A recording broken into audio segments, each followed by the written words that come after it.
a sibling. We all know somebody. Almost 80% of the people now have understanding. If you ask them, they'll say that addiction is an illness. But they still think that, large degree, that it's a choice at the same time. So they're ambivalent. On one hand, they say it's illness. On the other hand, they say, oh, Johnny could choose to have the illness or not. Like I went to the store and bought an illness, you know? The stigma is they're doing it because they want to.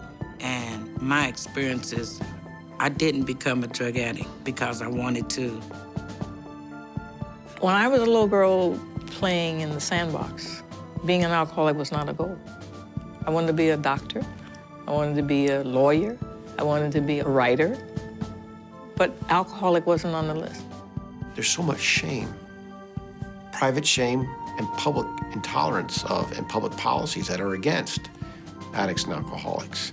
In some respects, the media is difficult for us to battle against because the negative news about addiction is dramatic. Rarely do you hear a piece on the news about someone who celebrated 10 years of recovery or 20 years or 50 years of recovery.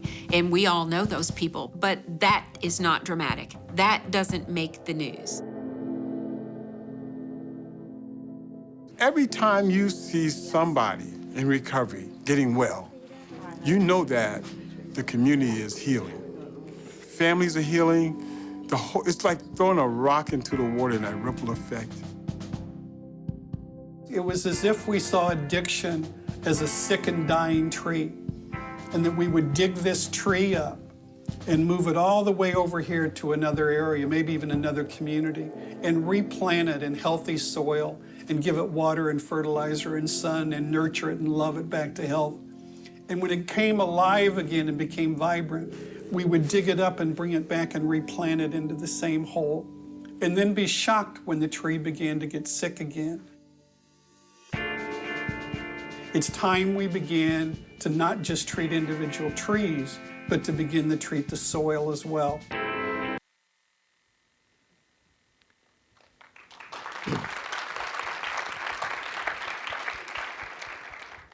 Good afternoon. I'm Jim Hood. I'm the co-founder and CEO of Facing Addiction.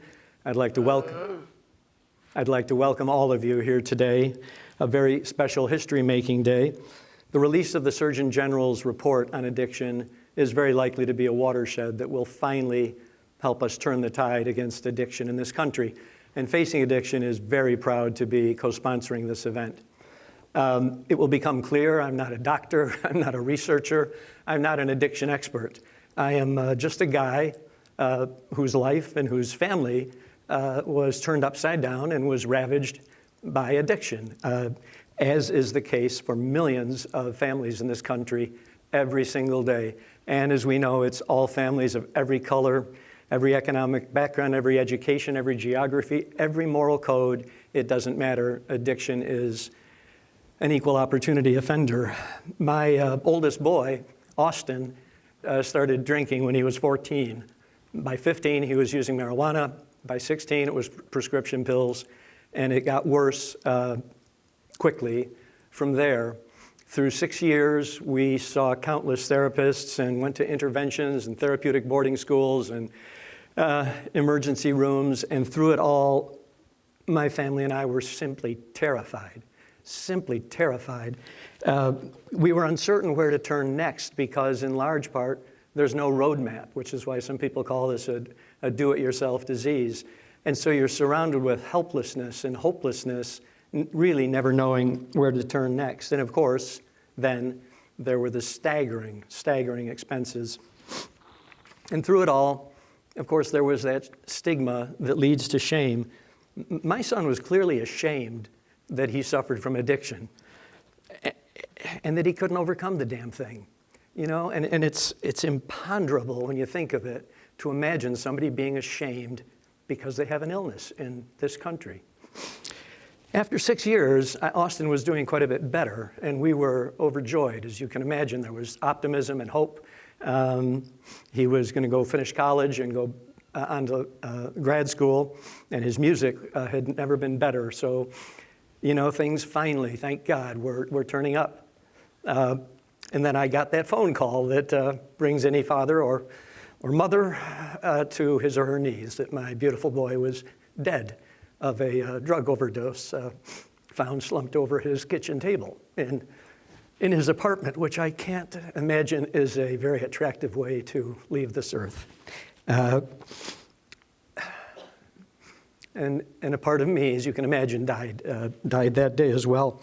And you know, I think about this a lot, but our relationship was exceptionally close. Austin and I usually talked and texted, not one or the other, every single day.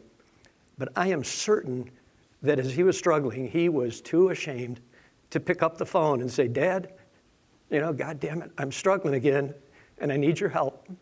And so he didn't. And now mine is just a sad story, and my son is a memory. So, but it is only one story, and it's the last we talk about me because this happens nearly 150,000 times a year in this country. Someone, usually a young adult, dies from alcohol or other drugs.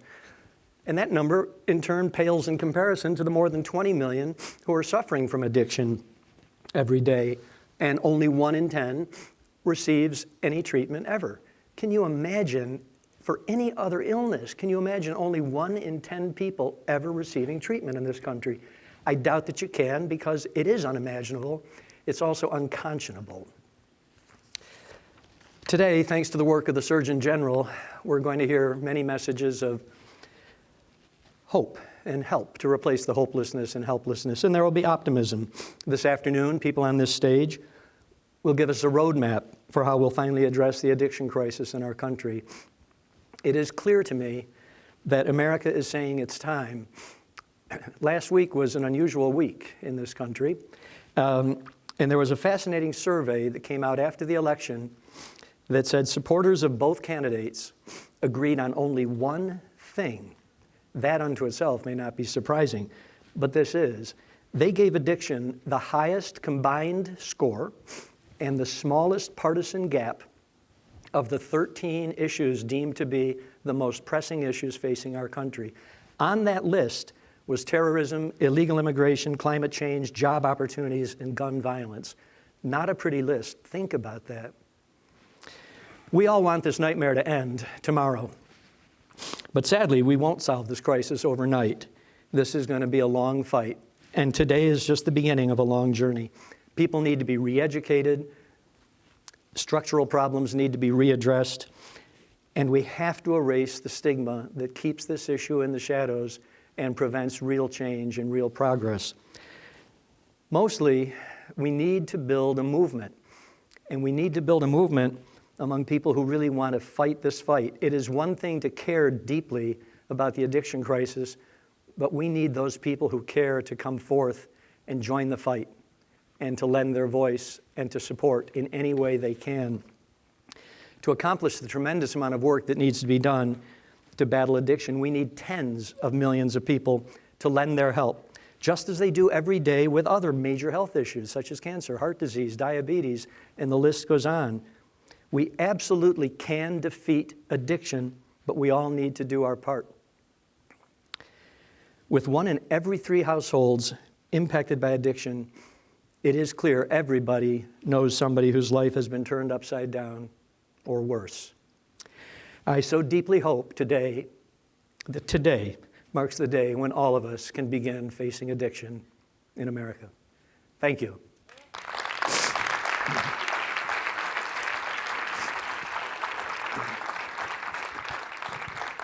My name is Joe Powell, and I'm a young person in long-term recovery. And what that means is that I haven't had a drink of alcohol since October 8th, 1988, 28 years. And it's only because of long-term recovery that I also can say that I haven't used any opiates since January of 1973. And you know, I come from out of a family that was devastated by alcohol and drugs. I learned about this family disease in my family because of my dad.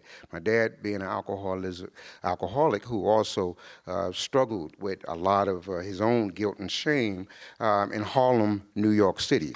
And I remember, of course, that, you know, the Jekyll and Hyde of a father that had and played a devastated illness and devastated part on all of my brothers, 7 brothers and 1 sister. But, you know, my drinking started at 10 years old, and then I moved on to drug addiction, heroin, and I remember at 19 years old, I saw on television that they had soldiers were dying in Vietnam from heroin. And I said, well, where do I go and sign up? Because the good dope is over there.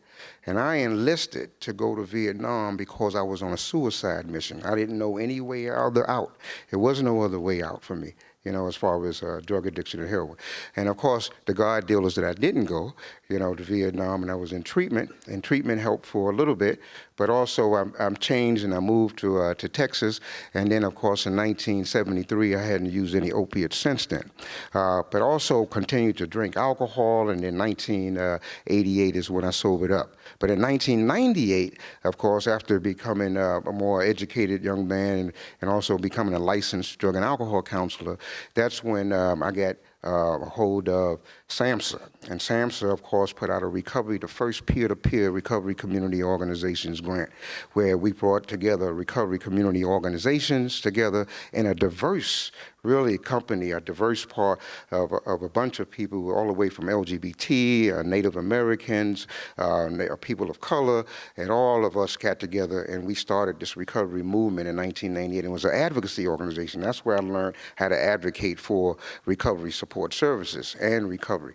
But then from there, recovery support services in 2001, and growing up with SAMHSA and learning, of course, that from Bill White and all of the recovery advocates, that we honor all roads to recovery, that we are champions of recovery, that we have to give back, and that recovery communities really flourish, you know what I mean, with recovery and support services. So today, as one of the things that I do as far as spreading recovery, I am a recovery carrier, and that means that, again, that it is contagious, and my goal and my job today is to spread recovery wherever I go, of course. And in these diverse communities is very problematic when it comes to adverse community experiences, adverse the trauma and drama that communities really suffer with. And that's where what I see when I'm on the community that I'm in right now, is that I'm a part of a collective impact, that I have to spread recovery. Because in these community relationships, there isn't anybody that actually is spreading recovery like we have to do and like recovery advocates could do. I think that the Surgeon General's report is going to be the opportunity at this level. I mean, we are on it, you know what I mean, to be here, and it's our time again. We have another opportunity and chance, right, to spread recovery at this level here. And I'm going to go back to our communities and to the government and to the agencies and to the community and really show that, hey, we have a tool now that we can educate, support, and advocate for, right? And through the schools and also through the recovery industries and also through the government, and you name it, we want to spread recovery. So I am honored, and I appreciate Greg Williams with Unite Facing Addiction, of course, and the Surgeon General for having me here today. Thank you. Thank you. Thank you, Joe. My name is Tara Connor. I am a person in long-term recovery, and for me, why do I always mess that up? For me, that means that I haven't had a need to take a drink or a drug since December 11th of 2006, and I'm getting ready to come up on 10 years. Yeah, double digits. Most people came to know me when I was Miss USA in 2006, and even more people got to know me when I tested positive for cocaine. What people didn't know was that I had wow, I just got back from Ireland last night. This is a little disclaimer, the brain's not fully working, but I'm here, show up no matter what. Thank you, I'll take it. Yeah. But I was silently suffering from a nasty addiction from the age of 14. My life was a perfect storm for addiction to manifest. I was sexually abused by a family member when I was 3 years old. My family had alcoholism and mental illness running in it, rampant. My idea was that maybe one of these days, if I can make the outside look great, then maybe one of these days the inside will catch up, because I remember feeling unmanageable within my body before I ever put a drink or a drug inside of my body. And my perfect storm led to a manifestation of an allergy that I'm going to have for the rest of my life. The good news is that I can treat that allergy today, and I can treat that unmanageability, and I can treat my sick spirit. And that's all a result of being a person in long-term recovery. Now, when I went through my bottom, it was very public. A lot of people had a lot to say. Some of my favorites were Mess USA. I used that for my screen name for Call of Duty, if there are any gamers in here. And they sometimes still call me Disgraced Miss USA. And I very much faced the stigma head on. I remember getting out of treatment and having to do a media tour, which is totally normal. And I had someone ask me, do you think that you tarnished the crown? And I just remember watching that 14-year-old version of myself who was silently suffering, saying to herself, I just got a muzzle put on my mouth because I don't want to be that girl. And so I made it an ambition of mine and a responsibility to teach people about the pot of gold at the end of the rainbow that I'd finally found. For the first time in my life, I'd finally found the solution to what was wrong with me. And because I had found the answer and I found the problem, I could work on the solution. And I launched into my recovery with wings. I was so grateful just to know that there was a solution. And so for the last forever, almost 10 years now, I've been airing my dirty laundry across the United States, telling my story to whoever will listen to it, because recovery works, and I want people to know that there is a way out and that this disease does not discriminate, and that even Miss USA can have an addiction, right? But you know what? Miss USA can also be in long-term recovery. And I want to thank everyone who has supported me throughout my journey, and I want to thank the people that didn't support me through my journey, because it ignited a flame inside of my body that said, you know what, people out there need help, and if I can get better, then they can too. So I'm so grateful to be here on this historic day. And, you know, our president-elect was the one that ended up sending me to treatment, oddly enough. And so for me, I'm just very curious to see what our president-elect would be willing to do with me or with other organizations for recovery and addiction services. So I'm excited about this call to action. I will butt heads with whoever I have to, because we all have an opportunity to find that way out, and I want to make sure as many people can get it. Thank you.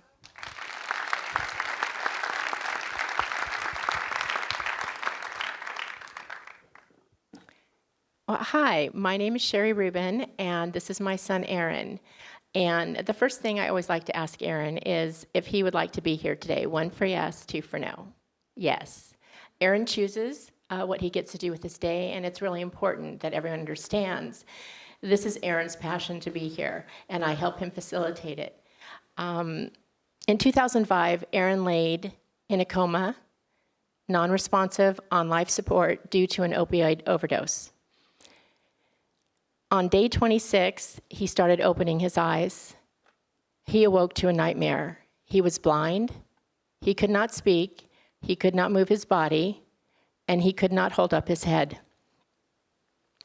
It has been a decade of death in our country. Hundreds of thousands of people have lost their lives. More are still struggling with addiction. And there are thousands, like Aaron, who have survived and overdosed, that are buried above ground, struggling every day with physical and mental challenges. Pieces of them never emerged from the overdose that they experienced. Aaron's father and I feel blessed that Aaron is here with us today, when so many others have buried their loved ones in the past decade. We never understood that Aaron was struggling with a chronic illness. Aaron didn't understand that, and we didn't understand that. If we had, it may have changed Aaron's futures and so many others. It's too late for Aaron and our family, but it's not for hundreds of thousands of other Americans. And today, as the Surgeon General releases his report, it brings a ray of hope. It educates our entire country and enlightens Americans about the disease of addiction. We are proud, extremely, of Aaron for going throughout the country and sharing his story in an effort to spare others the journey that he has been on and the pain that addiction has brought into his life.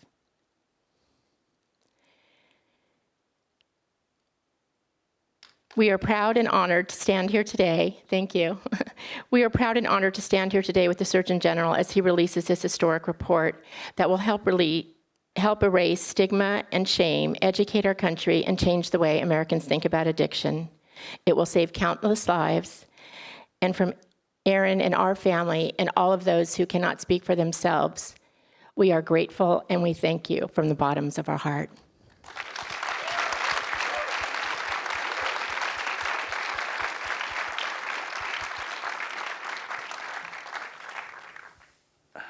Good afternoon, everyone.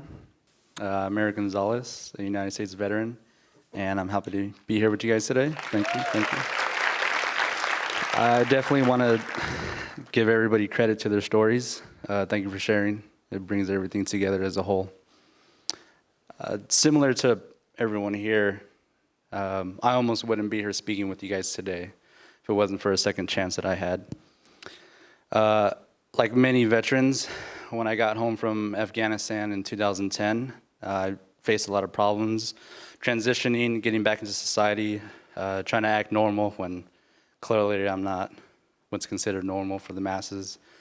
During that time, I was going to school full time and basically hit a wall and driving 90 miles an hour, almost literally at one point, and find myself behind bars facing 9 years in prison.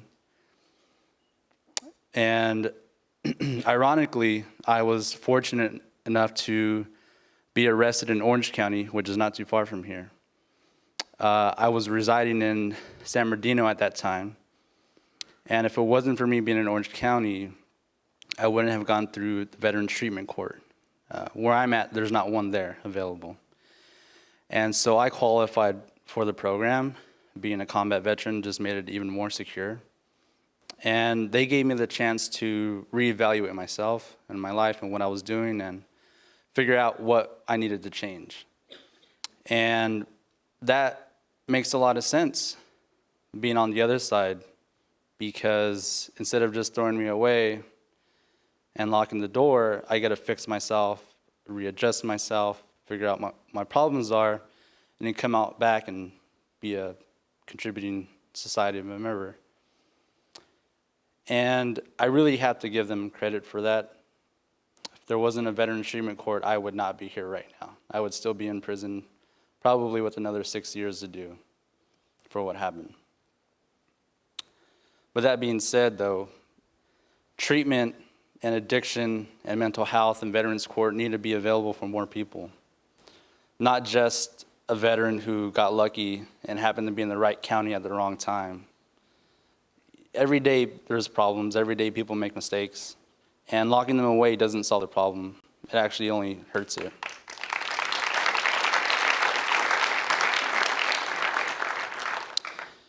Now, I know we're on a time crunch, and we're supposed to make this kind of short and sweet to the point, but to wrap up what I have to say for my portion is giving someone that opportunity really gives them a new hope, new fresh look out on life. And for me, I was fortunate enough to go back to school, finish my degree, get a bachelor's of science in audio engineering.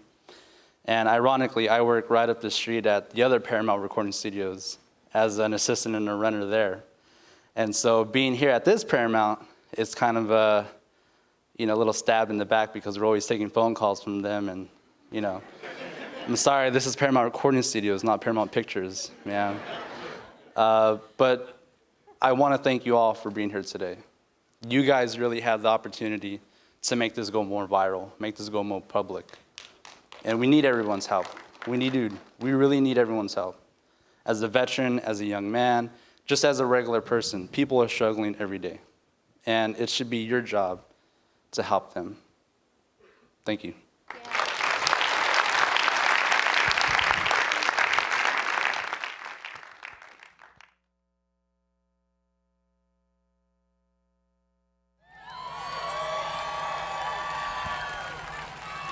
Right before I came to Washington, D.C. to be Surgeon General, I was saying goodbye to the team of nurses in my hospital in Boston.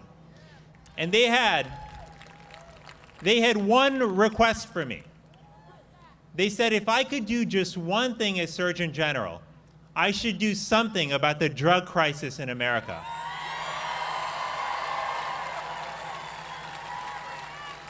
And I promised them that I would. Because I knew that this was a crisis that was destroying too many individuals, families, and communities all across America. So all of you have my word that as long as I am in this office, as long as I am Surgeon General, as long as I am wearing this uniform, I will stand with you. I will stand up for recovery, and we will face addiction together.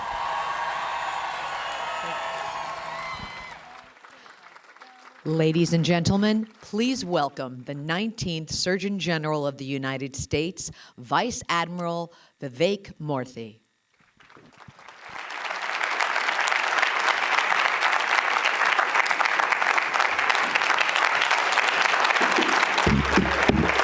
Thank you. Thank you all so much. You're very kind. Thank you.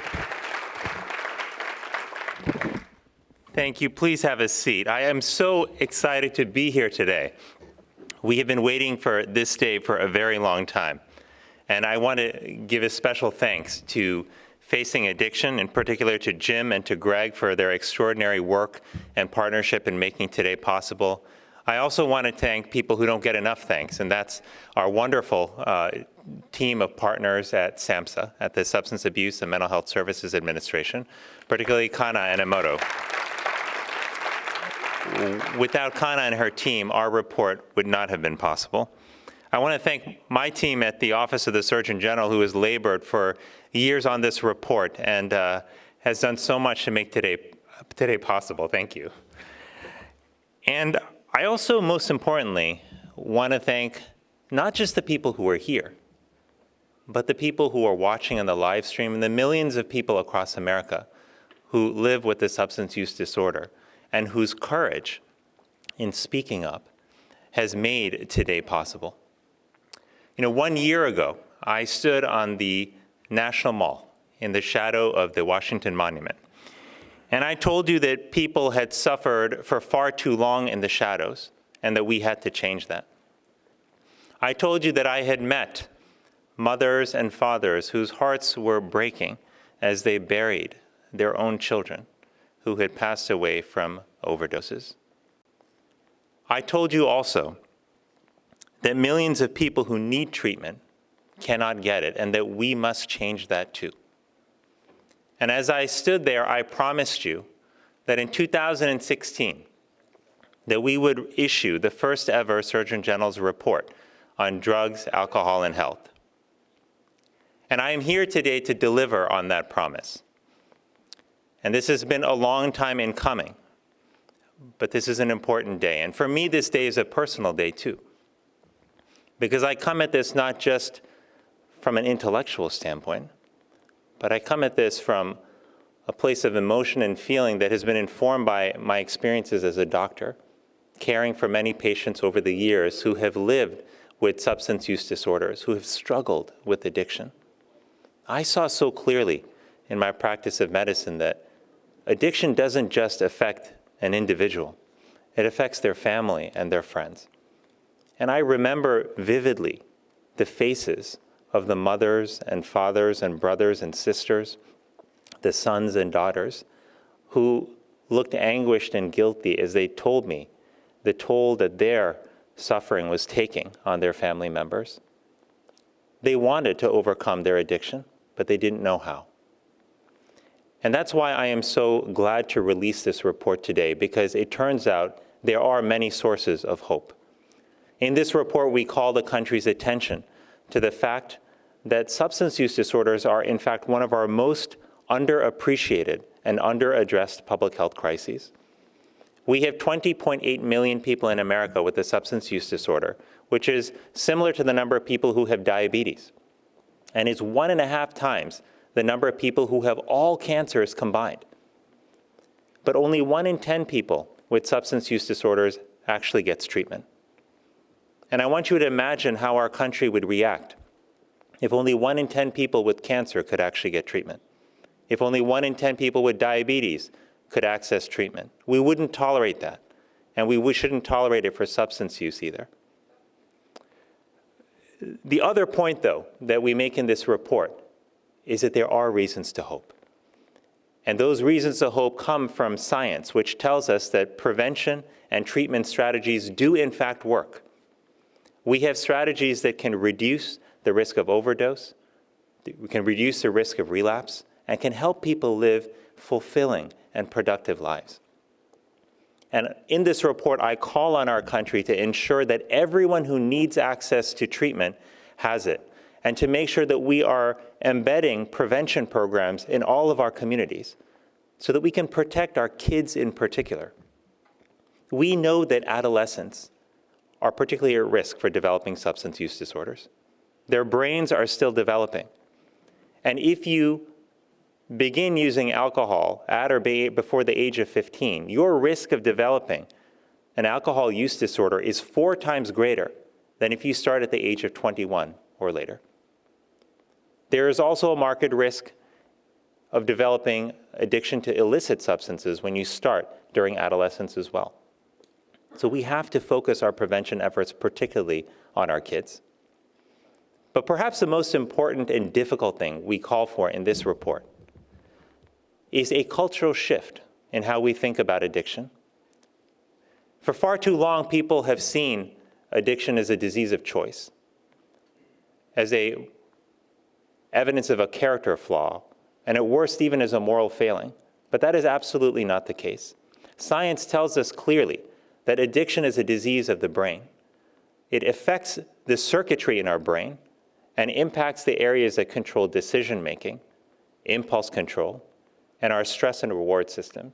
When we understand that, we understand the biological basis for why relapse is so common and why it is so hard to resist the cravings and to deal with the withdrawal symptoms of addiction. We have a major challenge ahead of us, but I have never been more confident that we can overcome it than I have been today and in the days preceding today, as I have met community members and advocates and families who have come together to help us turn the tide on the addiction crisis in America. And we can't do this alone. This is going to take more than doctors and nurses, more than public health experts, more than policymakers passing laws.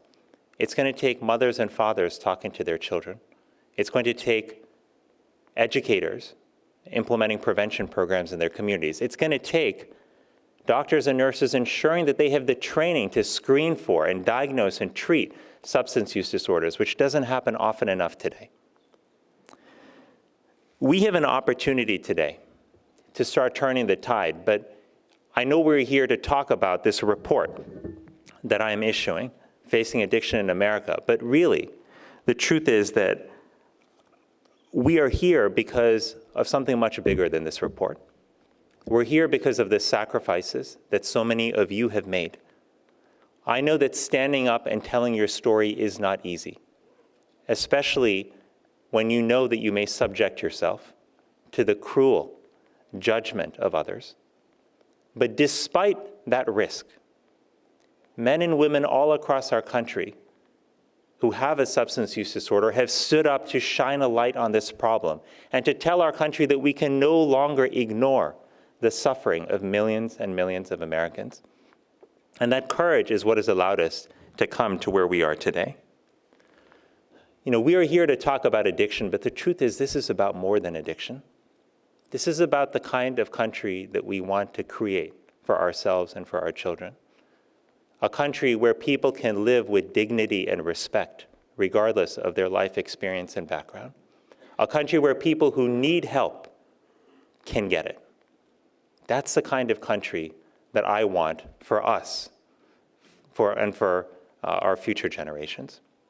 We've started on a journey today, but this journey will not be complete until we ensure that everyone who has a substance use disorder can come forward and does not have to live in shame. Our journey doesn't end until everyone who needs treatment can actually get it. Our journey doesn't end until we ensure that as a country, we are coming together to value each and every life. And our journey doesn't end until hope replaces despair, until love ultimately overcomes fear. That's the journey that we're on. And I want to tell you that as your Surgeon General, as a fellow citizen of America, as a resident of this planet, I could not be more proud to stand with you, shoulder to shoulder, on every step of this journey. So thank you all so much for everything you have done. I appreciate you.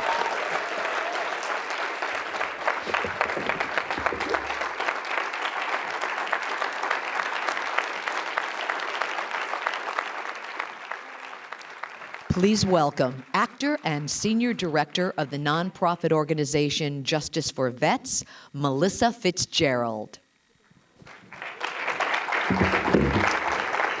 Good afternoon. I'm honored to be here for the release of the Surgeon General's historic report on alcohol, drugs, and health. I have had the pleasure of working with Dr. Murthy on several occasions, and each time I'm fortunate enough to be in his presence, I am filled with a sense of profound peace and hope. Dr. Murthy, thank you for your leadership on this issue. Thank you for inspiring all of us, each of us who works in this field. And thank you for ensuring that the conversation remains on collaboration and solutions. I am here today because, like many of you, I have lost friends, people I've loved, to addiction.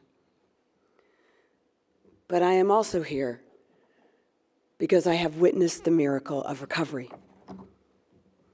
I fight every day to expand treatment courts because I believe our justice system must adopt a public health approach to treat substance use disorders and mental health conditions. When I started this job, I would often work late into the night. Inevitably, the phone would ring, and on the line would be a parent, a sibling, seeking anyone who could help them or a loved one find treatment instead of incarceration. I must have fielded hundreds of calls, and every time the voice on the other end was filled with pain and desperation. Much of the time, they just wanted someone to listen. And each time I did, and each time I ended the call feeling devastated. It was then that I decided my personal goal in this work was to get fewer of those calls because there's no longer the need. I've spent the past 3 years traveling to treatment courts across the country, where I've gotten to see up close the incredible capacity of human beings to change. I see individuals mired in the deepest depths of addiction find dignity, respect, and empowerment. I visit communities no longer willing to accept discarding people behind bars who simply need treatment. It has affirmed for me what many of you in this room know so well, that no individual is beyond hope, and that every single person is capable of finding recovery. I believe that the Surgeon General's report has the potential to impact lives, families, and communities for generations long after all of us are gone. But in order for that to happen, the conversations that are going on here today must lead to action tomorrow. So, let's get down to business. And our journey through this historic report, starting with the neurobiology of substance use, misuse, and addiction.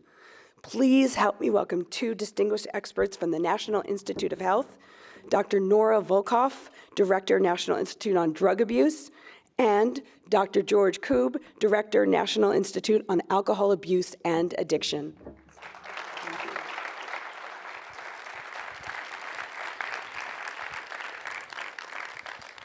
Good afternoon. It's a pleasure and a privilege for me to be part of this report from the Surgeon General.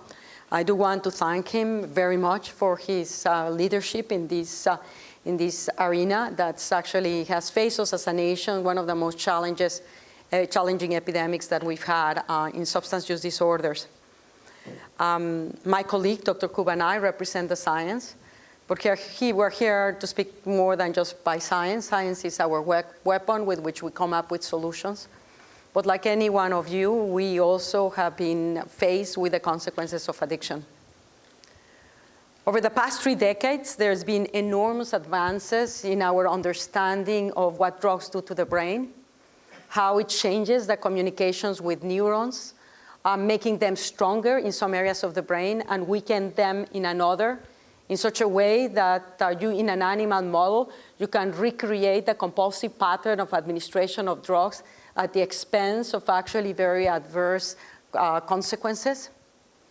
Through imaging technologies, we're now able, for the first time, to do what we were unable to do in the past, that has helped stigmatize in the past so much the concept of addiction as one of moral failure. But with imaging tools, we can now actually go into the human brain and ask the questions, are the changes in the brain of a person that's addicted?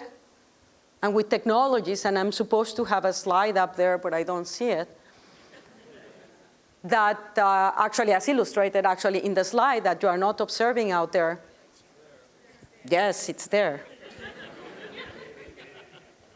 And this is a simple slide that actually uses a technology that we call positron emission tomography to measure the consumption of glucose by the tissue. In the lower part is the 2 hearts, one of a healthy heart, the other on a diseased heart. And glucose is the main source of energy for tissues in the body. So when there is pathology in the tissue no longer consumes glucose. And using this technology, for example, cardiologists have been for decades actually being able to diagnose if a patient suffers from a myocardial infarct, as you see there on the arrow of the diseased heart, but to also determine the extent of the damage to the heart and to actually determine its location. And based on that information, they can guide their treatment. Now, using exactly the same technology, we can actually inquire in the brain of a person that's addicted. And in the top part, you see a normal brain and a person that's addicted to cocaine. And ask the question, is there evidence that the tissue is damaged? And you see in the arrow, yes, that we've actually one of the most consistent findings from these imaging studies. People that are addicted have a dysfunction of the frontal areas of our brain. Our frontal cortex is actually what allows us to exert judgment and what allows us to control our emotions and desires. And very importantly, this area where the arrow, just on top of our eyes, is an area of the brain that we require to actually be able to change our behaviors as a function of a changing environment. It's an area that gives value to stimuli. Value is not fixed. Food is very valuable to my brain if I'm very hungry. And as I eat, the value of the food decreases, and that allows me to shift my motivation to something else. When you damage this area of the brain, you can no longer do that. And in animal models, the animals will repeatedly and repeatedly and repeatedly self-administer food or water or whatever you put in front of them. So through these technologies, we can not only determine that the brain is abnormal, but understanding that area that is abnormal gives us an insight, perhaps, about why a person that's addicted will take the drug again and again and again, regardless of its consequences, even though they say it's no longer even pleasurable. And with tools like this one and basic science, we now know much more about the circuits that are affected by drugs in the brain. And through this knowledge, we actually no longer have to justify that addiction is a disease of the brain. We can actually identify targets for treatment in order to try to compensate for those deficits. And through these studies, we've also been able to address the question that a lot of people ask. Can you recover? Can this brain damage done by drugs recover? And the answer is yes. We now know that the brain of the adult brain can recover. But we also know that the changes produced by drugs are very long-lasting and persist months or even years after the person stops taking the drug. So that's when we conceptualize addiction as a disease. We conceptualize it as a chronic disease of the brain. And unfortunately, the disruptions of drugs in the brain involve many brain circuits that are fundamental for our everyday life. And my colleague, Dr. Koob, who has been investigating this for many years, will give you a summary of these findings.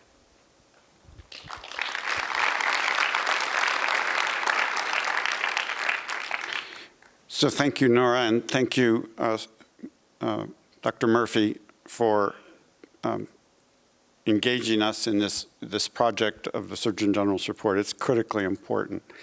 So as Nora said, and I want to emphasize, addiction is a chronic relapsing disorder, but it's composed of multiple stages. And what we illustrate on this slide is that there are actually 3 stages in the addiction process. The binge intoxication stage, which I think is pretty evident, that's when you take a lot of drugs. The withdrawal negative affect stage is when you're not taking the drug and you're miserable. And the preoccupation, anticipation, or craving stage, which is the stage where you may, even by your own efforts, have stopped taking the drug for a protracted period of time, but you are subject to relapse. And we know now that these 3 stages code functional domains that we use in everyday life, as Nora said. So binge intoxication stage is an activation of circuits that are shown in blue there in a key area of our brain, the basal ganglia, that is involved in habit formation, in linking those cues to important events in the environment, things that we need to do in everyday life. But we know that drugs release neurotransmitters like dopamine that lock in those cues associated with drug-taking behavior. And those become habits, bad habits, that then start to engage the compulsive process. And then when you stop taking the drug, those reward systems that you've engaged are compromised. But there's a more insidious part to the whole picture, which is the misuse of drugs and excessive taking of drugs engages your brain stress systems. And you may not realize it, but you have a brain stress system. And it makes you miserable, okay? And I think most everybody here at some time in their life has been miserable, all right? And that misery is driven by transmitters that are there for a purpose, to avoid environmental conditions that are aversive, to help you get on in life and avoid fires, cold, deprivation.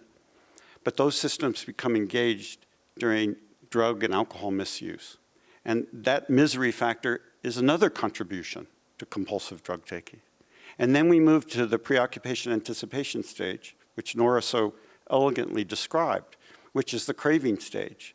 You may be off drugs, but your brain is not off drugs.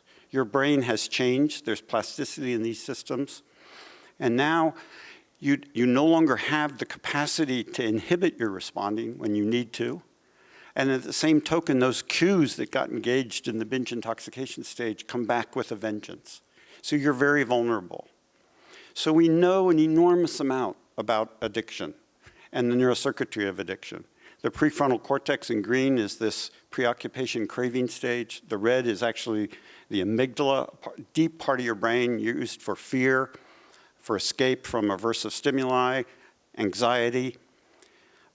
And as I said before, the blue is critically important for establishing habits. These are basic functions of our brain to get on in the world. And if I may say so, to pursue happiness.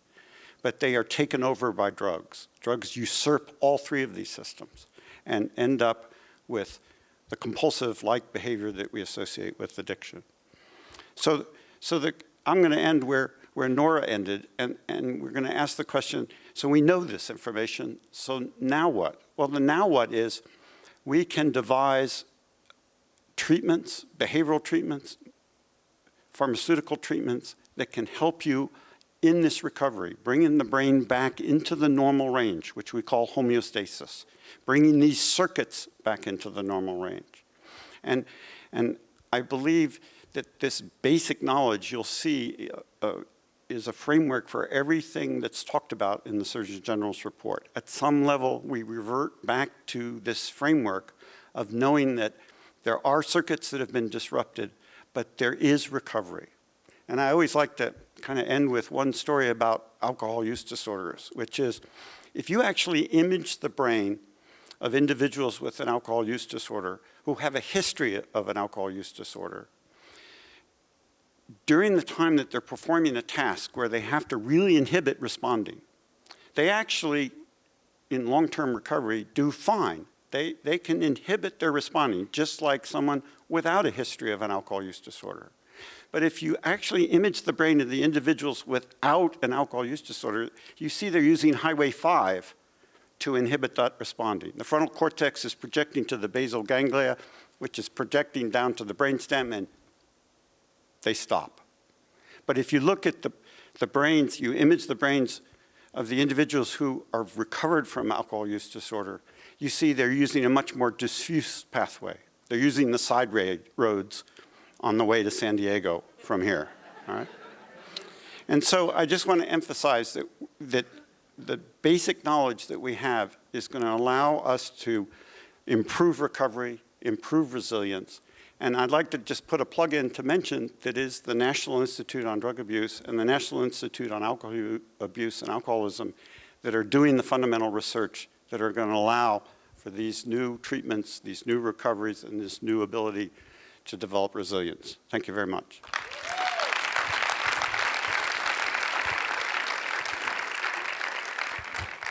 Thanks very much.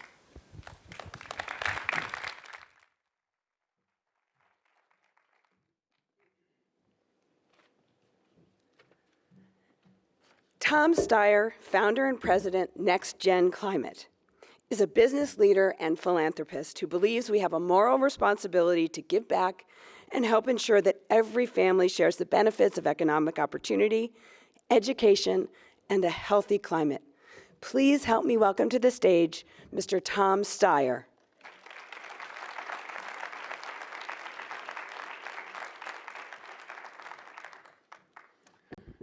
So good afternoon, and I want to say that thank you to Facing Addiction, to everybody in this room who's made this mission your life work.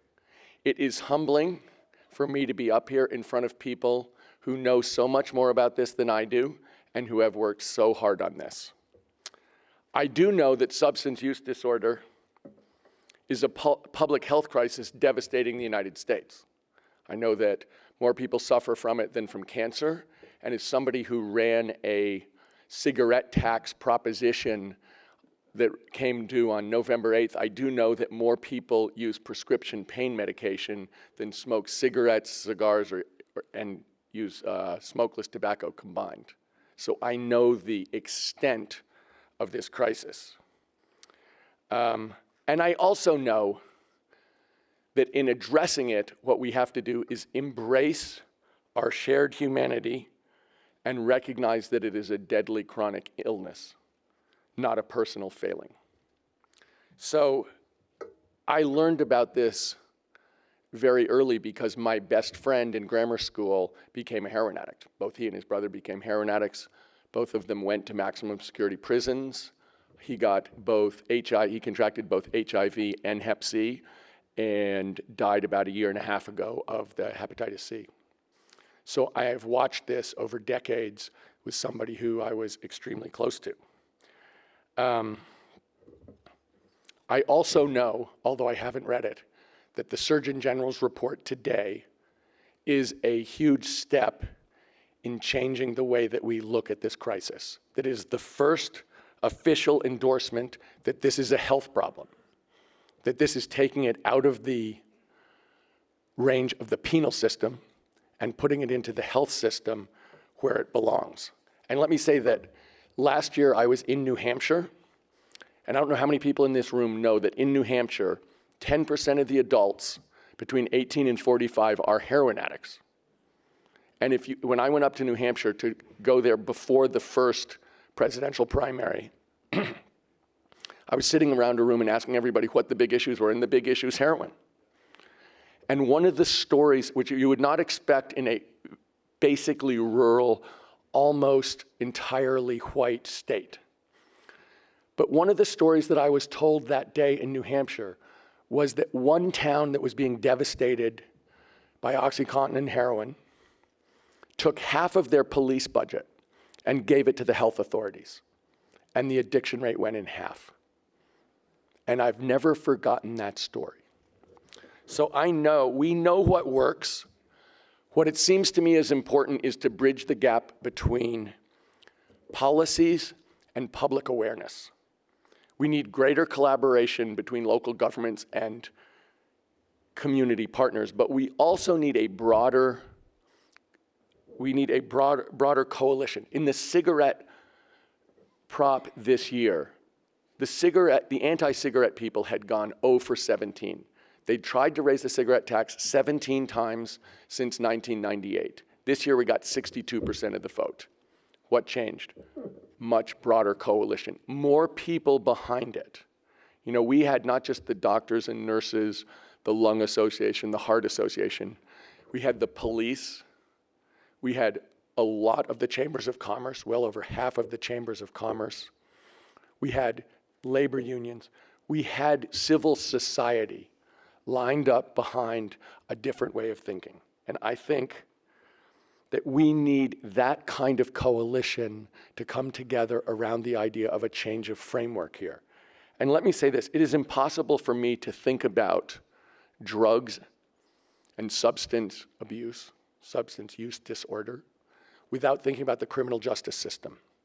My mom ran school volunteer programs, reading, English, remedial math programs in the New York City public schools. But she also ran one in the Brooklyn House of Detention. So when I was about 18 years old, she was just starting the program. I said, Mom, what's everybody in the Brooklyn House for? And she said, it's drugs. Everybody's in for drugs. Some of the people are in for selling drugs. Some of the people are in for taking drugs. Some of the people are in for stealing money so they can buy drugs. But that is what the Brooklyn House of Detention is all about. And we all know what incarceration has meant for our society and what it's meant for specific communities in our society. So as we change the framework of this crisis, we are also having to confront our deepest values. And the question is a question of compassion, but it's also a question of whether we are going to be looking at this in terms of punishment and people asked to solve this on their own, or whether we're going to look at it in terms of health and people solving it together as a society. I know that you guys have worked on this really hard. I know that as a society, we have to come together around a different way of thinking and a different framework. And I hope very much that I can be a big part of that solution. So thank you so much for having me here today.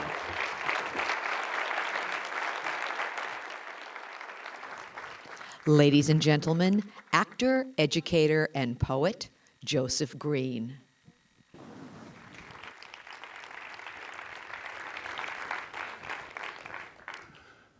Hello, everyone. My name is Joseph Green, and as you heard, I'm an actor, poet, educator, activist, advocate, and a person in long-term recovery. For the last 5 years, I've been working in prevention, and in my work in prevention, I've worked with young people to give them control of their narrative.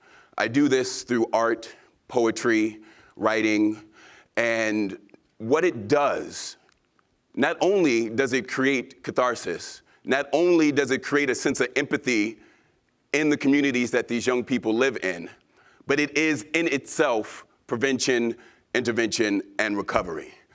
I've been asked here today to share a poem with you, and what I want you to get from this poem is that if you have an opportunity to say something to somebody who is dealing with substance use disorder at the beginning, in the middle, the end, wherever it is, mental illness, take the opportunity to have that conversation because you never know when you're going to lose that opportunity.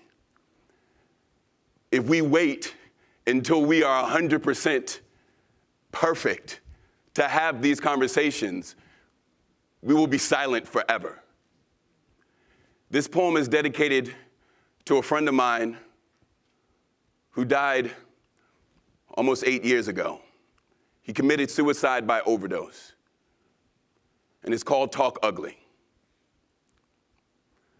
The last time I saw you alive, I wish I would have talked ugly to you.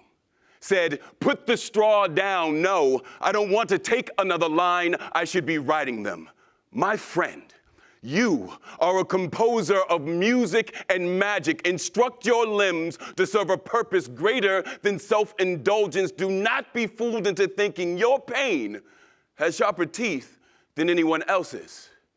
I had a chance, but said nothing because I was high. This is how I got started. A bottle of Jack and a mirror. Memories and scissors, dreams drenched in ether, sliced by razors, potential rolled like $20 bills, numbing the feeling on the tip of my tongue that I, or this tongue, should be serving a greater purpose. In the last-ditch attempt at self-assessment, I decided to look at my life through the eyes of loved ones, for they see everything, especially the ugly. Have no simile. Truth is like truth. How could I form my lips to call your suicide a tragedy when I left you alone in that room, kept company by narcotics and 1,000 ghosts draped in your disappointment? Years of drug use, from lying with to lying to angels, friends I had forsaken, taking so much more than I had given. I had streamlined self-centeredness into a science, but there was righteousness there, a willingness, the crowd and all the voices you heard, all but mine. Smear makeup on to disgust these ills through alchemy and poetry and to a seer stone. But honestly, how could I speak ugly to you when if you must trust, the truth is seldom pretty, but she is always beautiful. It is in times like these that I myself, in these nightmares of hindsight, there is no poetry, no alliteration to soften the blow. Some reality needs you to please talk ugly to me. My pain needs it. Too many times we caress sadness when it needs to be shaken, torn from its place of comfort, forced to grow wings to survive or die. Don't just tell me I can grow up and be whatever I want. Tell me that whatever I want better be something I am willing to achieve, that dreams will dissipate under the weight of addiction, and that there is a distinct difference between living like a rock star and actually being one. Sometimes, all you are when you wake up one day is a cokehead and a poser. Fear not. We are all divinely flawed individuals, perfectly ugly. There's no point hiding behind pretty lies. We are the sum of the hideous scars that hold together the remainder of our pretty pieces. The last time I saw you alive, the last time I saw you alive, the last time I saw you alive, I wish I would have talked ugly to you. It would have been the most beautiful thing I never said. Thank you.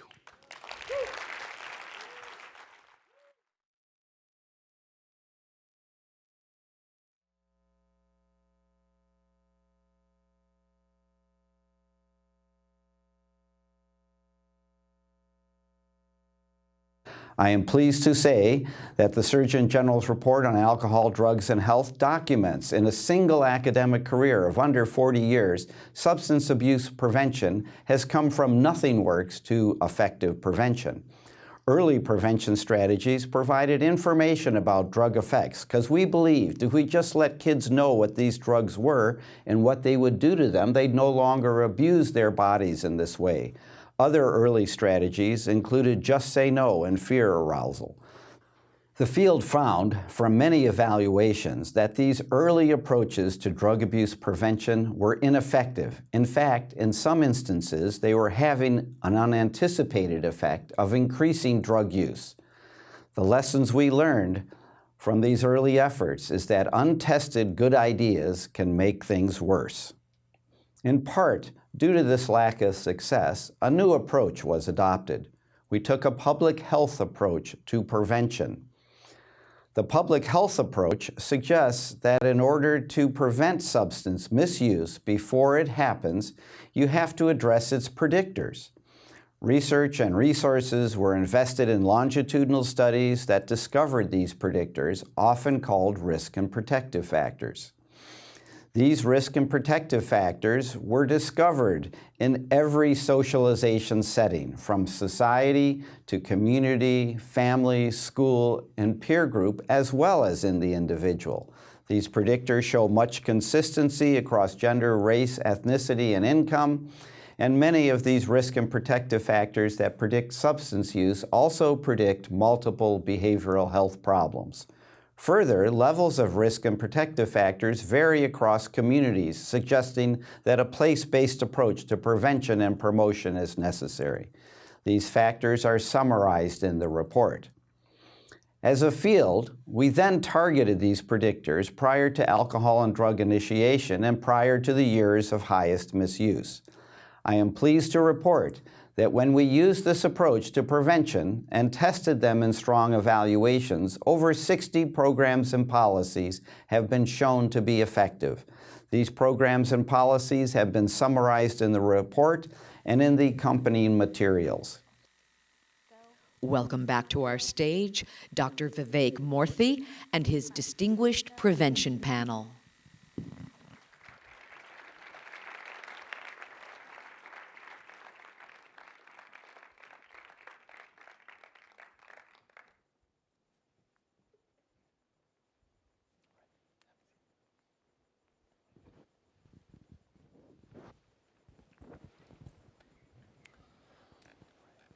Well, we have the opportunity to speak for the next 10 minutes or so about a very important topic, and that's prevention. Prevention is really interesting when we think about health in general, because it makes sense to most people that it's better to prevent an illness than to wait to get it and then try to figure out how to treat it. Yet as a country, that's not how we operate. We spend the lion's share of our resources treating illnesses, and prevention is almost an afterthought. And that is why in the Surgeon General's report, we call particular attention to the topic of prevention. We make the case that not only is prevention sensible, because we have proven models to reduce substance use and reduce the risk of overdose, but we also make the case that it makes financial sense. Some of the prevention programs that we highlight return up to $64 for every dollar invested in them. That's quite a good return, particularly at a time when budgets are constrained and when people are looking for resources. So prevention is an investment worth making, particularly for adolescents, because as I mentioned earlier, adolescents are particularly at risk for developing substance use disorders. So prevention programs in schools are critical. Now, we're really blessed to have a wonderful panel with us today. We heard from Joseph Green, such inspiring words. Thank you again for sharing that with us. Thank you. We have Dr. Sean Ryan with us, who is the Chair of Quality and Patient Safety at Jewish Hospital and Mercy Health Partners. And we have Joriel Brown with us, who is both a senior member of the Substance Abuse and Mental Health Services Administration, but also one of the key people who was involved in making the Surgeon General's report happen. So thank you, Joriel. The first question I want to pose to you is about why we don't invest more in prevention as a country if we know that it works. What's holding us back? So I think there's a number of reasons, and some of them were actually alluded to by Dr. Catalano in the video. We have made major strides in prevention over the past 40 years, a relatively young field, and we recently now understand much better the ways to reduce risk and to increase the protective factors. Before now, we didn't have such understanding, and so there were many times where prevention efforts were being developed that were not actually effective. Particularly for that high-risk period of 12 to 25, when we know that there's the greatest risk for engaging in substance use, we now know, like treatment, that we must have regular and recurring prevention efforts instead of the one-shot deals. And we have to engage all sectors, the individual, the family, the schools, and the community.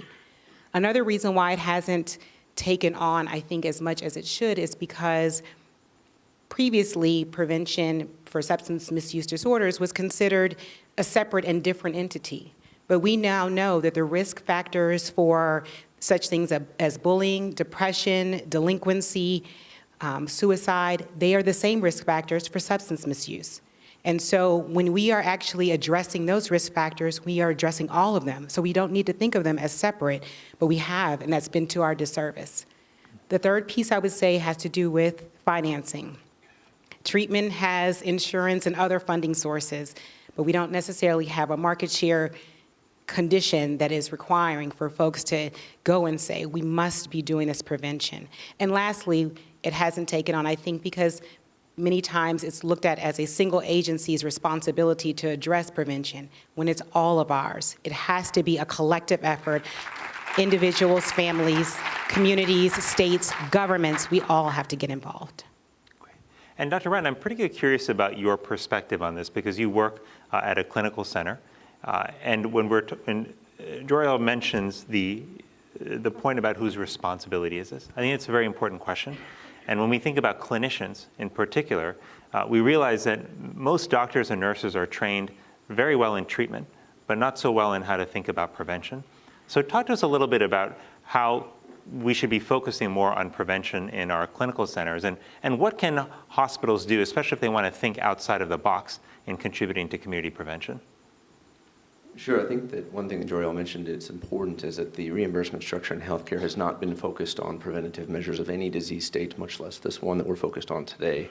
And so I think that as we move forward towards more of a continuum of care reimbursement model, that we're seeing things change, that we might, be fortunate enough to see that developing.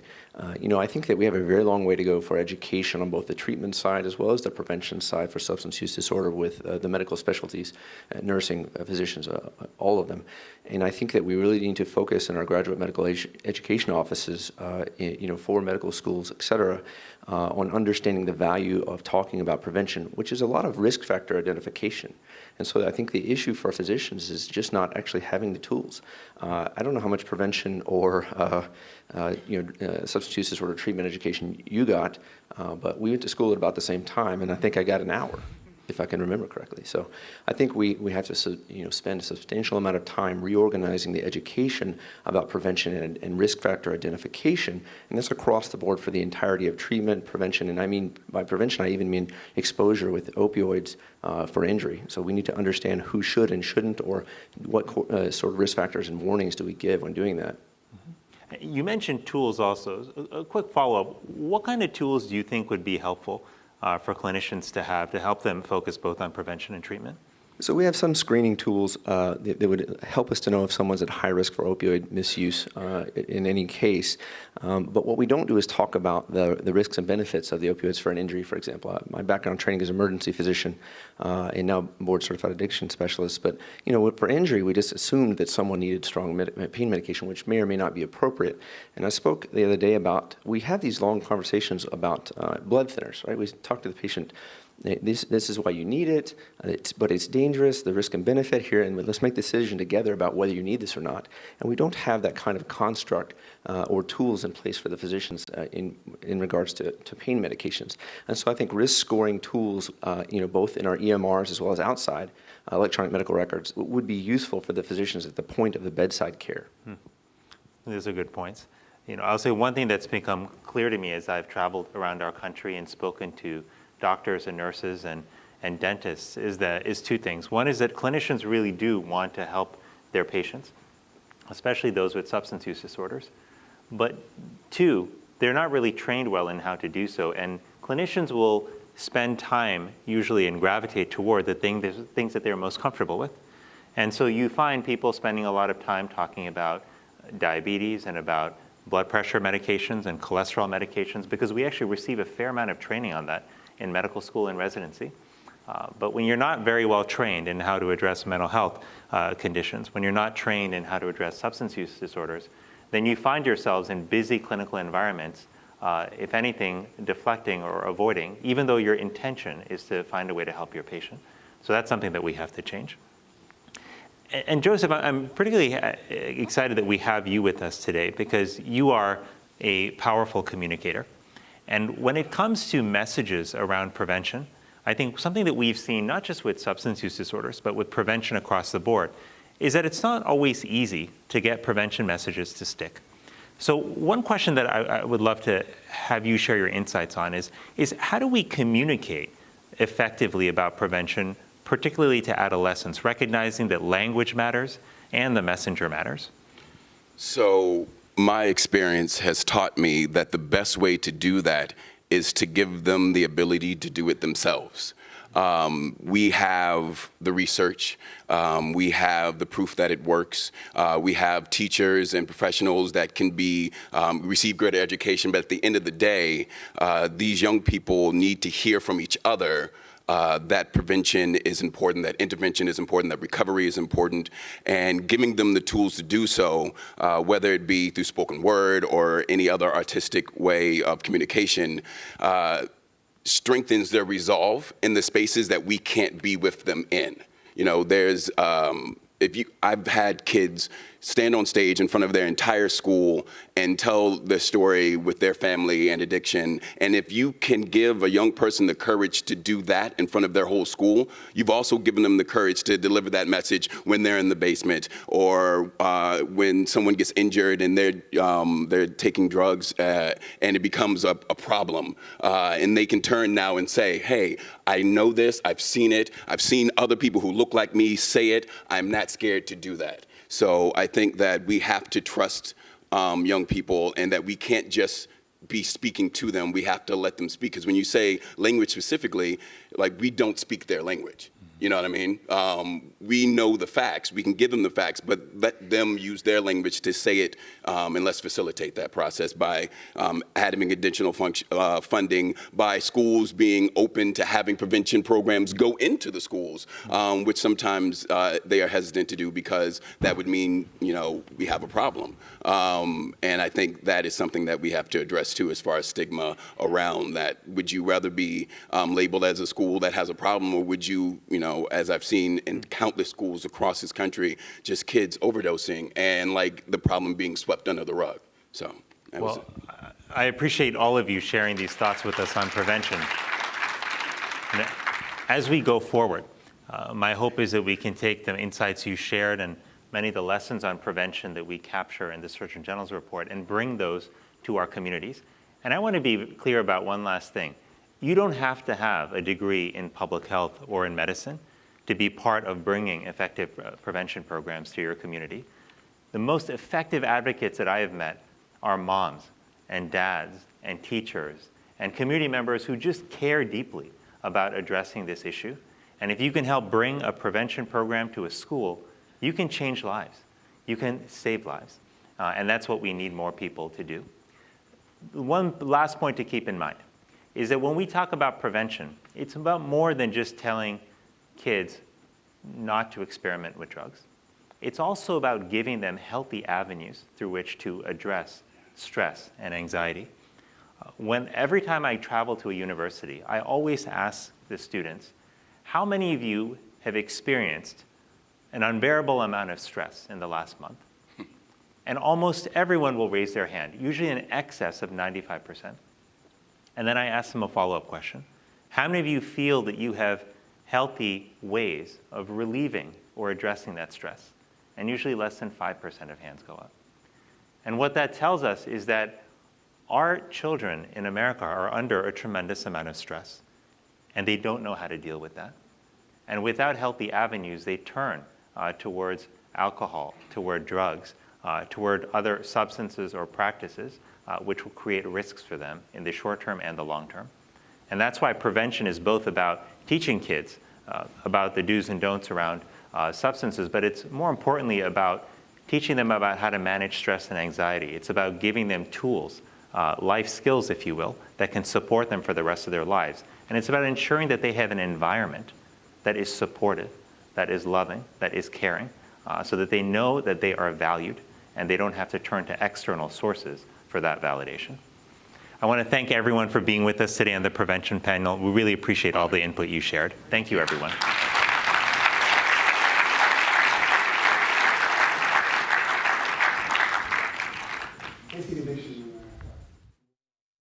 Report on alcohol, drugs, and health provides an opportunity to review a 30-year body of research on how substance use disorders can be prevented. The Hilton Foundation's Substance Use Prevention Strategic Initiative is helping to advance the conversation about prevention, screening, and early intervention to reduce the likelihood that substance use progresses to addiction. By partnering with many of you, including medical associations, research institutions, and advocacy groups, we're helping to reduce and prevent substance use and to promote health and well-being. While we understand we have a long way to go and there are challenges to overcome, we also know that there are evidence-based approaches to prevention, treatment, and recovery that really work. We applaud the Surgeon General's report for calling attention to these solutions. Thanks.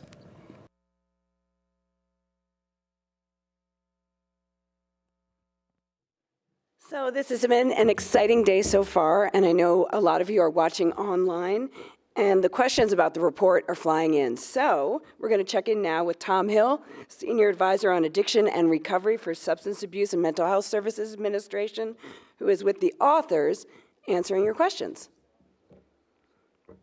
And for those of you in the room, Good afternoon, everybody, and welcome you're about to to have a ridiculously short Not Tom Hill, but coffee break. Christine Cicchetti, so go just out, hello. get some coffee. We're here with some of the greatest minds and influencers in this field. And I'd like to introduce them really quickly. Dr. Thomas McClellan, Dr. Nora Volkow, Dr. George Koob, Dr. H. Wesley Clark, and Dr. Keith Humphreys. And we also have Dr. Constance Weisner in the room. Now we're going to get to some of your very thoughtful questions that have been submitted online, and thank you everyone who submitted questions. For Dr. Volkow and Dr. Koob, on Facebook, Jackie C. asked, is addiction really a disease or is it a choice? Why are some able to just give them up and never go back to them while some cannot? Addiction is a disease and not a choice, and nobody chooses to be addicted. But there's tremendous variability in the way that people respond to drugs and actually on the severity of addiction. And this is not different from all other diseases. Some people can recover much faster than others.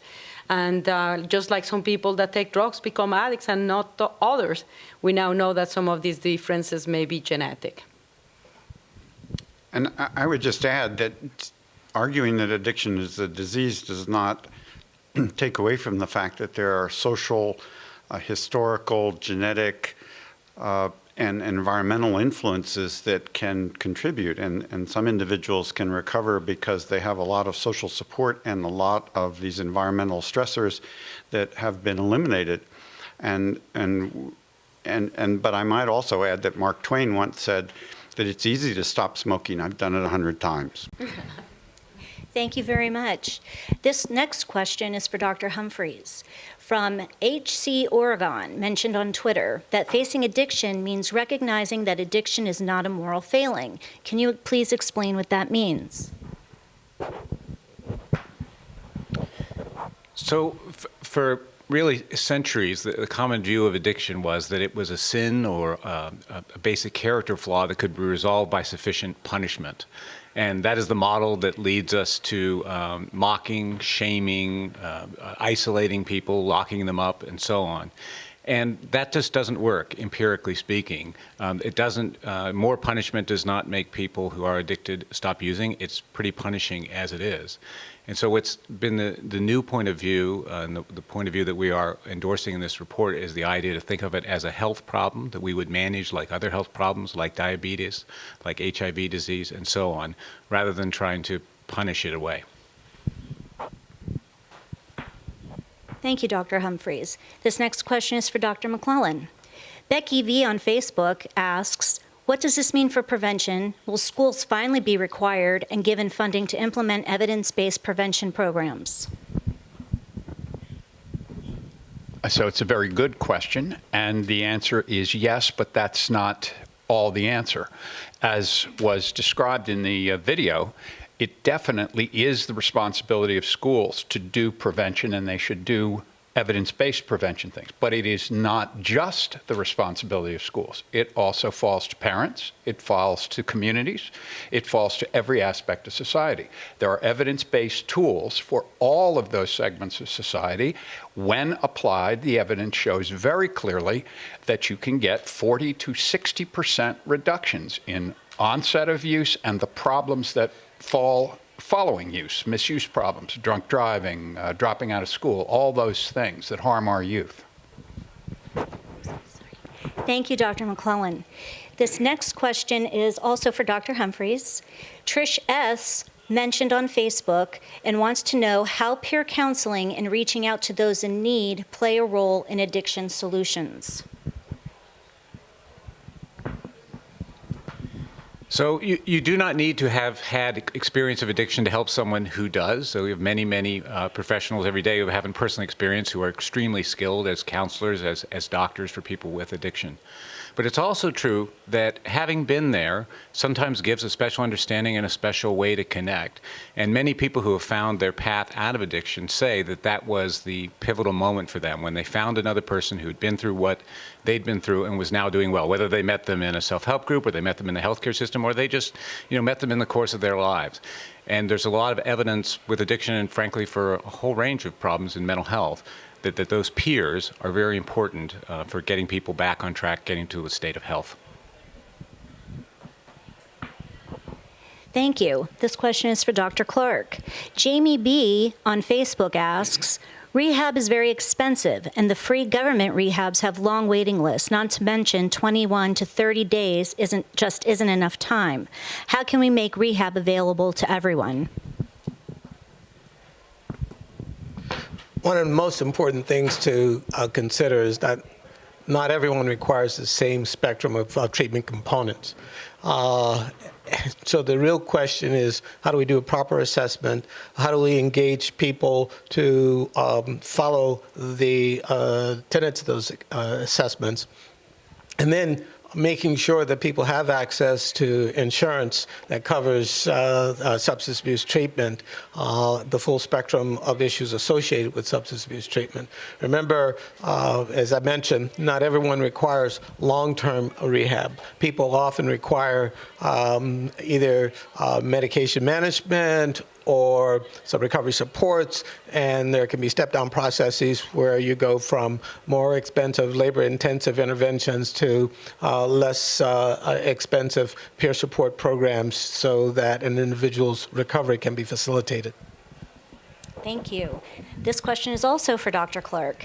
Corey R. asks, will these findings, the findings from the report, be incorporated into better programs, especially in the Veteran Administration, so that our soldiers who develop substance use disorders can be treated properly? How will this information be disseminated to the public so that we can begin the process of changing misconceptions and begin educating the general public? And I can repeat the second half here, Dr. Well, first of all, it is our hope, and I'm sure it's the Surgeon General's hope, that his report gets distributed widely within the federal government and within the larger community. And I think that's the starting point. That's why we're having this kickoff event today, Facing Addiction in America, so that indeed those words, those concerns that the person made can be incorporated. The VA is a part of the federal government, and they have participated in a number of activities to make sure that our veterans get the best care possible. You heard Dr. Volkow and Dr. Koob talk about the science. VA has been actively engaged in making sure that the science is pursued so that they know exactly what to do for our veterans. But as I was pointing out with regard to rehab, the veterans population is not a homogeneous population. It's a heterogeneous population with different veterans needing different things. And the report allows for us to take that into consideration. And I'm sure the Surgeon General is going to, through SAMHSA and through the working relationship with other federal agencies like ONDCP and the VA, to make sure that this information reaches line providers as well as veterans themselves, because as Dr. Humphries pointed out, peer recovery plays a role, and veteran service organizations have played a major role in addressing some of the needs that veterans have. May I offer something? That was a very important question, and it goes to the heart of this report. It's not because just the size of the problem or the expense of the problem that this report was written. The real reason it was written is the science has shown that you can prevent. You can intervene early and you can treat effectively. When you use evidence-based practices, things get better. So this is not a hopeless condition at all. So it is very much hoped that all parts of the administration will use these findings to do much better for America. Thank you both. Dr. McClellan, this question is for you.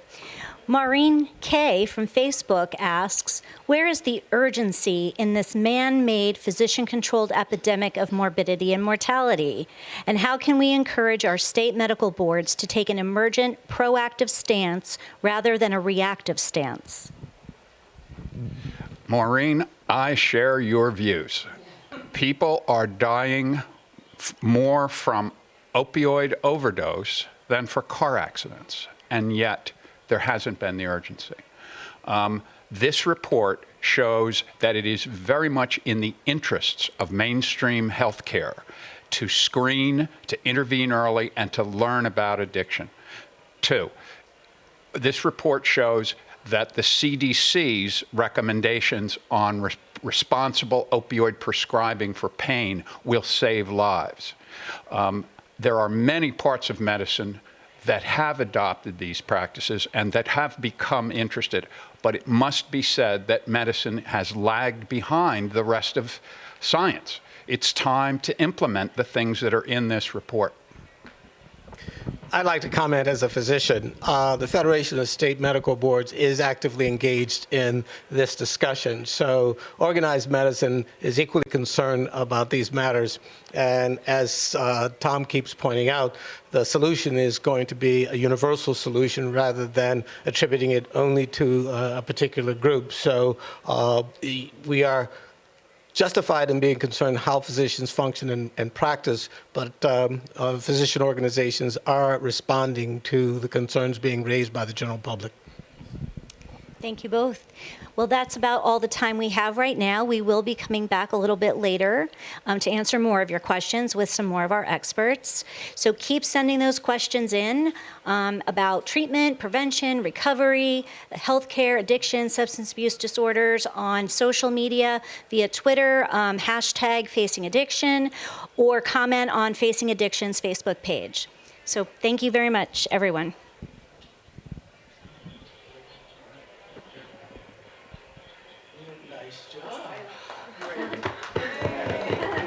Thank you, that was so great.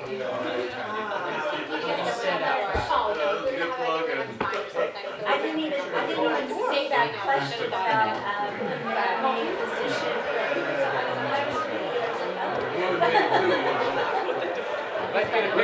Well done. That was great. That was great. That was really quick and nice and fluid. Thank you. Who's that young man? Oh, yes. Oh, well, yes.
Ladies and gentlemen, the afternoon session of Facing Addiction in America, a national summit, is about to begin. If you could please make your way into the auditorium.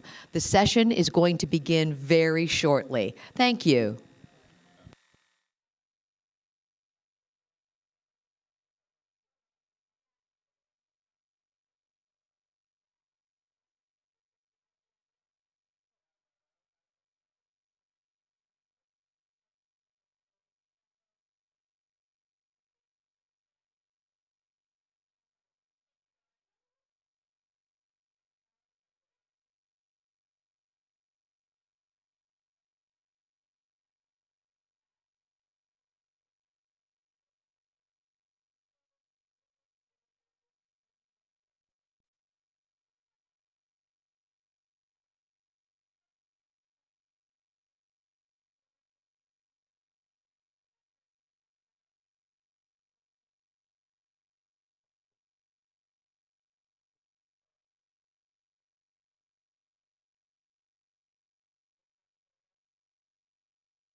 Today in America, drug and alcohol addiction is a major public health crisis.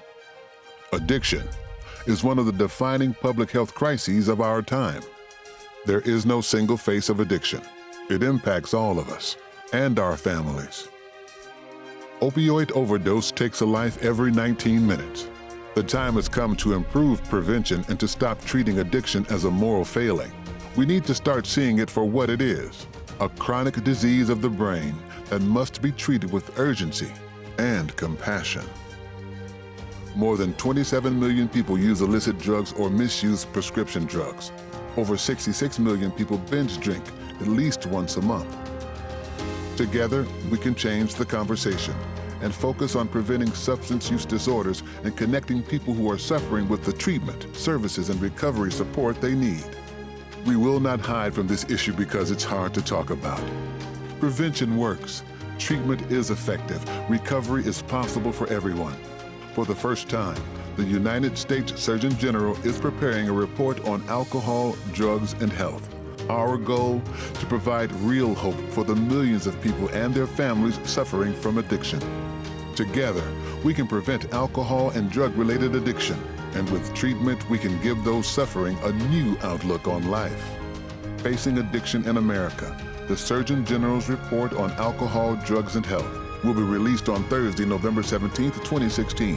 For more information, please visit surgeongeneral.gov. Welcome to the afternoon session of Facing Addiction in America, a national summit. Ladies and gentlemen, Greg Williams. Well, thank you very much. We are very excited. As a person in long-term recovery from a young age, adolescent prevention and youth recovery is a really important issue to me, and also art and media. And I wanted to start this second half to talk a little bit about art and how it plays a role in prevention and in recovery and early intervention. And I got an opportunity to meet a young musician who is a really talented songwriter who we asked to write an original song for a new film called Generation Found, all about youth recovery. And so we're very privileged today to have Matt Butler, all the way from New York City here, who wrote an original song about recovery for young people called Just One. Enjoy.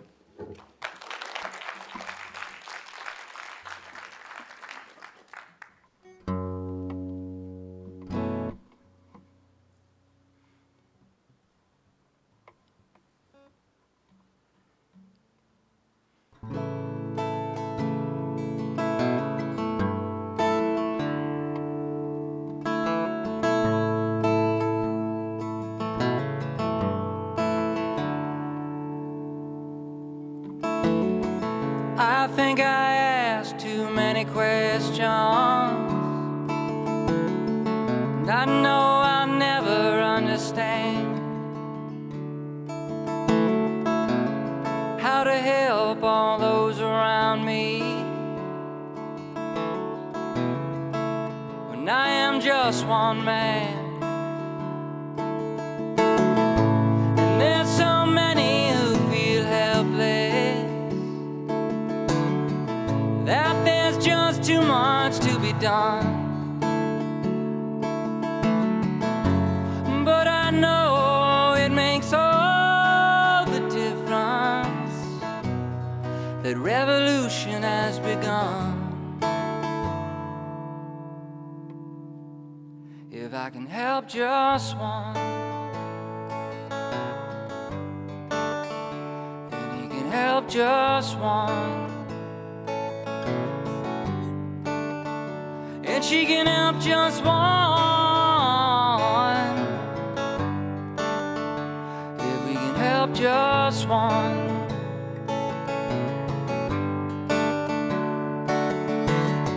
Well, I'll put my heart into my labor, and I'll burn my back under the sun. I'll share the harvest with all my neighbors. I'll work until my hands are numb. If I can help just one,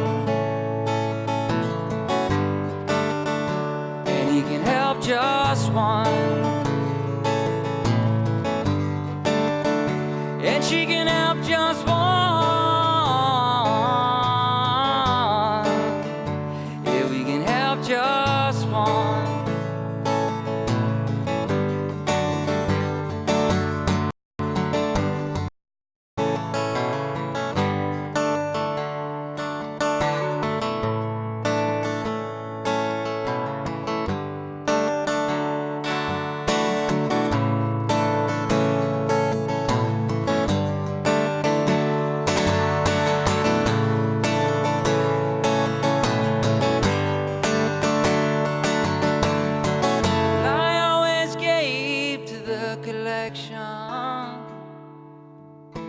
Always hoping I'd get something back.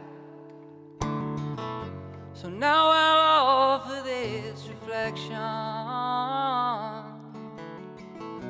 to all the mourners dressed in black. And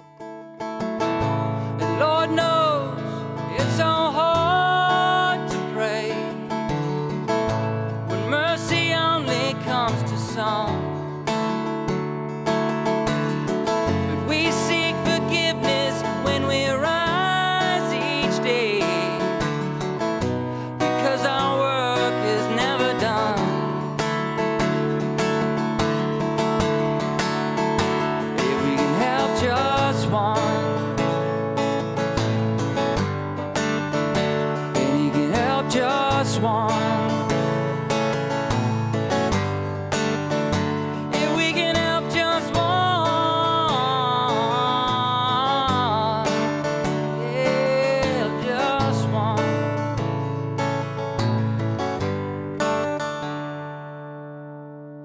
Just one.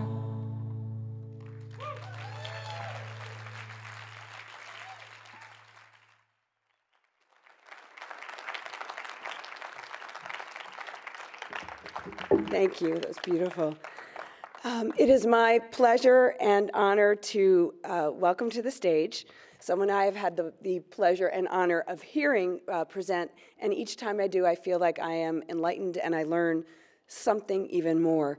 Kana Enomoto is Principal Deputy Administrator, Substance Abuse and Mental Health Services Administration, and her staff, under her leadership, has worked tirelessly on this report. So it is my pleasure, and please help me welcome.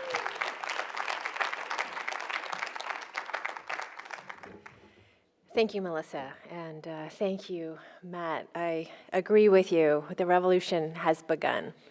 That was beautiful. So earlier this year, my good friend and SAMHSA Chief of Staff Tom Coderre traveled to Scott County, Indiana, where the twin epidemics of injection drug use and HIV were devastating a small rural community until swift and decisive public health action contained a deadly crisis. While there, Tom met journalist and author Sam Quinones, who had set out to uncover and tell the story of America's opioid epidemic. And in his book, Dreamland, Mr. Quinones writes, "Children of the most privileged group in the wealthiest country in the history of the world were getting hooked and dying in almost epidemic numbers from substances meant to, of all things, numb pain. What pain?" a South Carolina cop asked rhetorically one afternoon as we toured the fine neighborhood south of Charlotte, where he arrested kids for pills and heroin. Crime was at historic lows, drug overdose deaths at record highs. A happy facade covered a disturbing reality. I grew consumed by the story. What Mr. Quinones realized, and like those of us in this room and so many of you watching today, is that addiction is a corrosive threat to America's health, to its economy, and to its future. And now is the time to take action, because as this first ever Surgeon General's report on alcohol, drugs, and health tells us, we have the science and we have the tools. Now all we need to do is find the will. And if we ever as a nation are struggling for motivation, we need look no further than the youngest and the most helpless of those affected. Babies like little Asa, who began his life in rehab. Born to a 19-year-old mother addicted to prescription drugs and heroin, baby Asa made his entrance into the world 3 months premature and at just over 3 pounds. In the NICU, when they measured the opioid levels in his system, 100 was the score to confirm whether or not he needed treatment for opioid withdrawal. Asa's score was 1,600. Scores like that are usually only found in postmortem analyses. It is a miracle that he survived. Like 27,000 other babies that year, Asa was born with severe symptoms of neonatal abstinence syndrome. And the most tragic thing about this is that it's completely preventable. Asa's birth parents started using alcohol before they were teenagers, but they didn't receive effective screening, prevention, or early intervention services that could have kept their problems from escalating. And without those services, it was only a matter of time before they started misusing prescription medications and eventually heroin. And needless to say, treatment was not available. Asa's biological parents exemplify what happens when communities are ill-equipped to deal with substance misuse and use disorders using a comprehensive public health framework as described in today's report. To quote another great Surgeon General, Dr. David Satcher, the difference between knowing and doing can be fatal. But as Surgeon General Murthy has encouraged us all, we can turn the tide. This report is a catalyst giving providers, families, researchers, policymakers, industry, law enforcement, and others the evidence, the tools, and the information they need to take action to face addiction head-on. SAMHSA is proud to have worked with the Office of the Surgeon General and an esteemed group of leading behavioral health researchers in developing this report. I want to thank Dr. Murthy and his fantastic team for the outstanding clarity of vision that propelled us to produce a document that is accessible to the public while staying firmly grounded in the best available science. And to write that report in less than 18 months, while we don't quite hold a candle to baby Asa in the miracle department, it is still pretty amazing that we pulled it off. And congratulations are in order. We did it. And when I say we, I really don't mean me. I'm referring to our stellar scientific editorial team led by Dr. Tom McClellan, rounded out by Drs. Catalano, Clark Humphreys, Koob, Volkow, and Weissner. We are grateful for your brain trust. I'm referring also to the leadership of HHS, including Secretary Burwell, her executive team, and planning board members from across the department who were with us from the start to the finish. I'm especially grateful to our managing editorial team, including Jinhee Lee, Joriel Brown-Houston, and Rich Lucy. Also our contributing editors, Nasleen Barmal, Christine Giacchetti, Tom Coder, Tom Hill, and Marianne Pierce. I'm referring to the amazing work of dozens of contributing editors and authors, reviewers, writers, researchers, communication specialists, web designers, and many others. And thanks to former SAMHSA Administrator Pam Hyde, who first championed this report to Dr. Murthy. And thank you to Greg Williams, Jim Hood, and our partners at Facing Addiction for bringing this report to a new and different audience. It wasn't easy, but the value is clear. This report will change how the country thinks and talks about alcohol and drugs. It will spread the word that substance misuse and addiction are solvable problems, and it will shine a light on practices and programs across the country that are working. By highlighting real-life successes, the report will inspire people to do more, to talk to their children about the risks of underage drinking or drug use, to galvanize communities to address risk factors and reduce harm, to support friends or family struggling with addiction, to seek treatment when a problem is detected, and to celebrate recovery when the problem is overcome. The report will be a critical tool for HHS as we continue our efforts to create an integrated health system that works better for everyone. We're promoting innovation, we're bringing new research and evidence-based practices to scale. We've gained traction, but as Matt noted in his song, there's so much to be done, but we can start by helping just one. Wherever you are, whatever your role, there is something you can do to make a difference. Babies like Asa and his birth parents and his adoptive parents, so many people like the ones we have and will hear from today, they are counting on us to do what's right. Today, Asa is a massive mischief maker and full of joy. He turns 2 next week, and although he's still small and may struggle with health problems for the rest of his life, his spirit is robust and his personality reflects hope, resilience, and recovery. Let's give his generation a different future. Facing Addiction, the Surgeon General's report on alcohol, drugs, and health confirms that together with the right tools, we can and we will act and end the addiction crisis and advance the health of our nation. Thank you.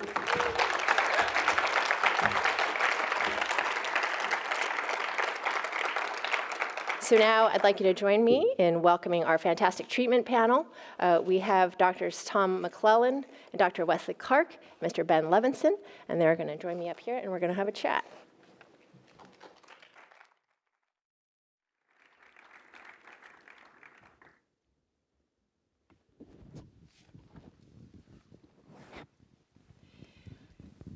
So this is an exciting time. We have more data, we have more science than we've ever had about the effectiveness of substance use disorder treatment. And there is an opportunity now to take what we have learned in the Surgeon General's report to the mainstream of America. So Tom, you've been a great champion of integration of behavioral health services, of looking across the continuum of care. Can you tell me what is the difference and what is similar between treating substance use disorders and other chronic diseases? So that's an important question. For decades, probably centuries, addiction's been conceptualized as a character disorder, personality disorder. And you had to tear that personality down in a program and build it back up, reconstruct it. And it often worked. But now, as was shown much earlier today, it's quite clear that once you're addicted, you've got a brain illness that will go on long after you stop the drug use. In turn, you're going to need the kind of continuing care that other chronic illnesses have. And it doesn't mean, very importantly, it doesn't mean just doing the same thing for a longer period of time. That is not chronic care. Chronic care is the kind of care that you get with diabetes, where you proactively are screened if you show early signs of a problem, that you and your family are given information and advice and counsel, that where you need it, medications are available, diet, behavioral change strategies are all there, along with monitoring for the duration of the time that you have the illness, which could be forever. So that's the vision that we see.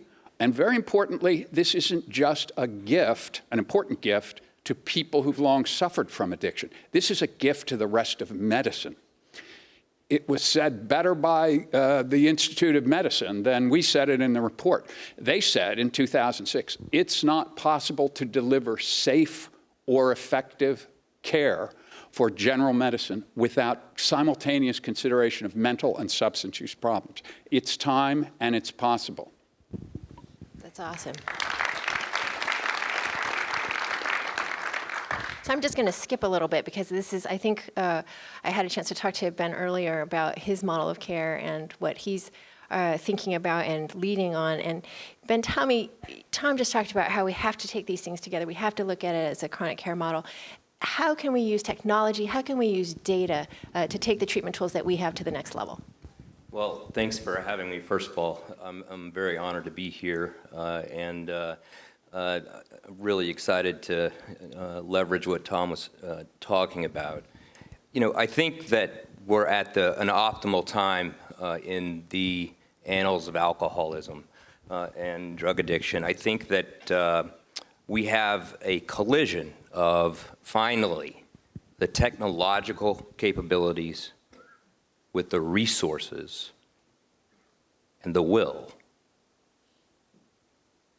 to augment technology to augment treatment with technology in a way that informs care decisions in real time. So it's not just about evidence-based practices. As a provider on the front line, I don't have a chance to prevent. I don't have a chance to get in front of that. What we have to do is make the right decisions at the right time. And so what I'm interested in is actually practice-based evidence informing how we use and when we apply evidence-based practices, whom to, when, for how long, and doing that in real time. The last piece of this is being able to measure patient responsiveness to treatment during treatment. I think that those instruments, as they develop, inform the calibration of care peri-treatment in a way that optimizes the outcomes. Absolutely. That's great. Thank you. Thank you very much. So, Dr. Clark, you were the editor of the treatment chapter, and in these last months, days, we've been talking a lot about increasing access to medication-assisted treatment. Can you help us understand why doesn't everyone get medication-assisted treatment now that we have them available, or should everybody get medication-assisted treatment?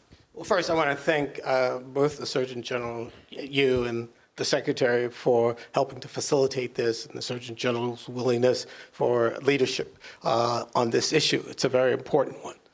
The second, you heard from Dr. Koob and Dr. Volkow, who spoke to the science of addiction. And with that work, they can begin to help identify the appropriate medications through the research enterprise and the clinical enterprise.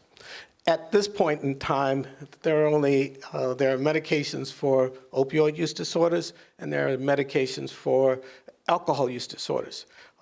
There are no medications per se for things like marijuana use disorders, hallucinogen use disorders, and et cetera. So with those two groups with the most research, we need the kind of findings that we're getting from the NIAAA and NIDA in order for us to facilitate a greater availability. We also need to work with communities. We need to work with recovery organizations and peer groups so that where medications work and fit, as Mr. Levinson pointed out in terms of practice-based evidence, we need to be able to embrace that. And a comprehensive strategy acknowledges that some people benefit directly from what you could call anti-substance use medications, but they may need other medications because let's not forget trauma, co-occurring disorders, physical health disorders, so they may require other health-related medications that would benefit them so that their recovery can be facilitated. And so, as Tom was pointing out, having medications as a part of a comprehensive strategy allows both the patient and the practitioner to consider the best approach to deal with recovery. And as Mr. Levinson's pointing out, having benchmarks to provide feedback through motivational interviewing or other strategies so that the patient knows what he or she is doing, what progress they are making, and so they can reflect on what it is that they need to do, and families involved in that also. So we're dealing with a lot of transformation of attitudes and beliefs. As Tom pointed out, there was a while where if you're in certain types of recovery programs, you did not take medications even though it was indicated. So this is an opportunity for a sea change in attitudes. That's great, yeah. I think it's important for consumers and families to know what the range of options are, and then to the degree we have better data, we have better tools, and we put those in the hands of patients, they can also make better choices. And they can also track their progress and decide what is the right path for recovery for me, because I'm informed by my own data. So I think that's very exciting. So what about those consumers, those folks who might look at the report and say there aren't a lot of evidence-based practices which have been normed on subpopulations? So by gender, by racial or ethnic population, by sexual minority status. What do we say to folks who might come from a subpopulation or may identify with a subpopulation for which there isn't a strong evidence base? That's an important question, because evidence-based practices have been questioned from that basis. If it hasn't been normed on young African Americans, does it mean it will apply to them? And the answer is, we think so. There's no reason to believe that the medications, that the services, that the therapies that have been shown to be effective with the same level of evidence that is used today to approve medications, randomized controlled trials, there's no reason to believe that they won't work. Yet, that research hasn't been done, and until that's done, we won't be fully certain of it. And it's, as Wesley says, it is likely that groups with special characteristics, regardless of what those characteristics are, will have special needs in addition. So it's a damn good place to start with evidence-based practices and go from there rather than some kind of ideology. And so that's what we're recommending. But with integrated treatment and monitoring, we will be able to refine our efforts. I know a lot of people have benefited from the existing traditional model, even though it has its limitations. With better data, we will be able to refine that. And we'll be able to get both the NIH and SAMHSA and HRSA involved in helping us characterize the unique needs of special populations. So whether you're a senior citizen like me, or you are a woman, or a member of the LGBT community, or someone someone with physical or intellectual limitations, we will be able to refine that. And it's those kind of data and that capability that we need to have, both for community-based organizations as well as large university organizations will be able to accomplish that. But people still are benefiting. You heard people earlier today talk about the benefit that they've achieved. It may have been longer than they wanted to, and perhaps better data will help us shorten the acute periods, but we are still dealing with a chronic disease, as Tom points out. So certain aspects of people's lives have to take into consideration that they are at risk to return to use, as Nora points out with regard to neurobiology, and they need to, as George points out, learn to cope with stress in their lives. I think that what we're trying to say is that there is no fixed treatment architecture that we're after as a solution. I think that the answer is, a living treatment architecture that's constantly learning from its own outcome, as well as the research that is coming from the bench. And as those are joined together, put through our clinical intuition, integrated into our architecture, watched, we look at the outcomes, and then we loop that back and we calibrate care again. Treatment, ultimately, I think the best we can do is to not become myotic. I think meiosis is the enemy of recovery. It's the enemy of our progress. In the rest of healthcare, that's called personalized medicine.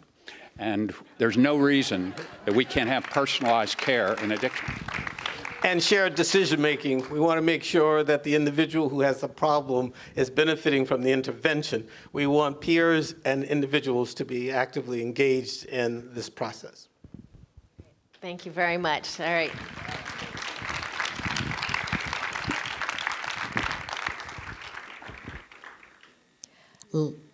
Ladies and gentlemen, former United States Congressman and the author of Mental Health Parity and Addiction, Patrick Kennedy. Hi. Thank you. Let me just say what a pleasure. I have to say I'm grateful for the opportunity to be amongst all my fellows in recovery who've already spoken and testified to their own recovery stories. I'm honored to be with Jim Hood. What an incredible leader he is. Greg Williams. Thank you, Greg, for your incredible leadership. Let's give Greg another round of applause. And facing addiction. I'm honored today to be holding this Surgeon General's report. And Dr. Murthy, thank you so much for using your position to highlight a public health epidemic that's gone silent for too long, and you're helping to break that silence through the issuing of this important, significant, historic report. Let's give a great round of applause to Dr. Murthy. So I am a person living in long-term recovery. That means I have not used or had a drink of alcohol since February 22nd, 2011. And I say that not to get the applause, but to illustrate that through 12-step recovery, the support of my peers, a loving wife and beautiful children, and a spiritual life today that I never could have imagined, I'm able to stand up in front of all of you and not feel afraid of being a poser, even though I spent a better part of my life as a politician. And I have to say, I'm like that Hair Club for Men guy. Not only am I the founder of the company, but I'm also a client. Not only did I sponsor the Mental Health Parity and Addiction Equity Act, but I also suffered, and still do, from the chronic illnesses of depression and addiction. And today I deal with that in the same way I deal with the chronic illness of asthma that I also suffer from. And that is the methodology that we've heard spoken about by Tom McClellan most powerfully, and I have to thank Tom McClellan. This would never have been possible. Let's give a round of applause to Tom McClellan. I know he's not here, but he deserves it. So my message is, what's next? And what's next, in my view, is we don't want any more separate and unequal standard of treatment for a separate and unequal standard of treatment for a brain illness that we wouldn't treat any other physical illness with. And gone should be the days where you have to go down the hall and drink from the colored water fountain in a separate mental health addiction treatment system that isn't properly funded, doesn't have the respect and attention and treatment availability that it needs to meet the complaint. Go you to show up in your state to your state's Attorney General's office and tell that Attorney General to do what Eric Schneiderman did in New York, and that is enforce the Mental Health Parity and Addiction Equity Act so that people are not left to die because insurance companies still refuse to pay for and treat these illnesses like the scientific community, like the thought leaders, like the Surgeon General of the United States has said need to be treated. Thank you very much.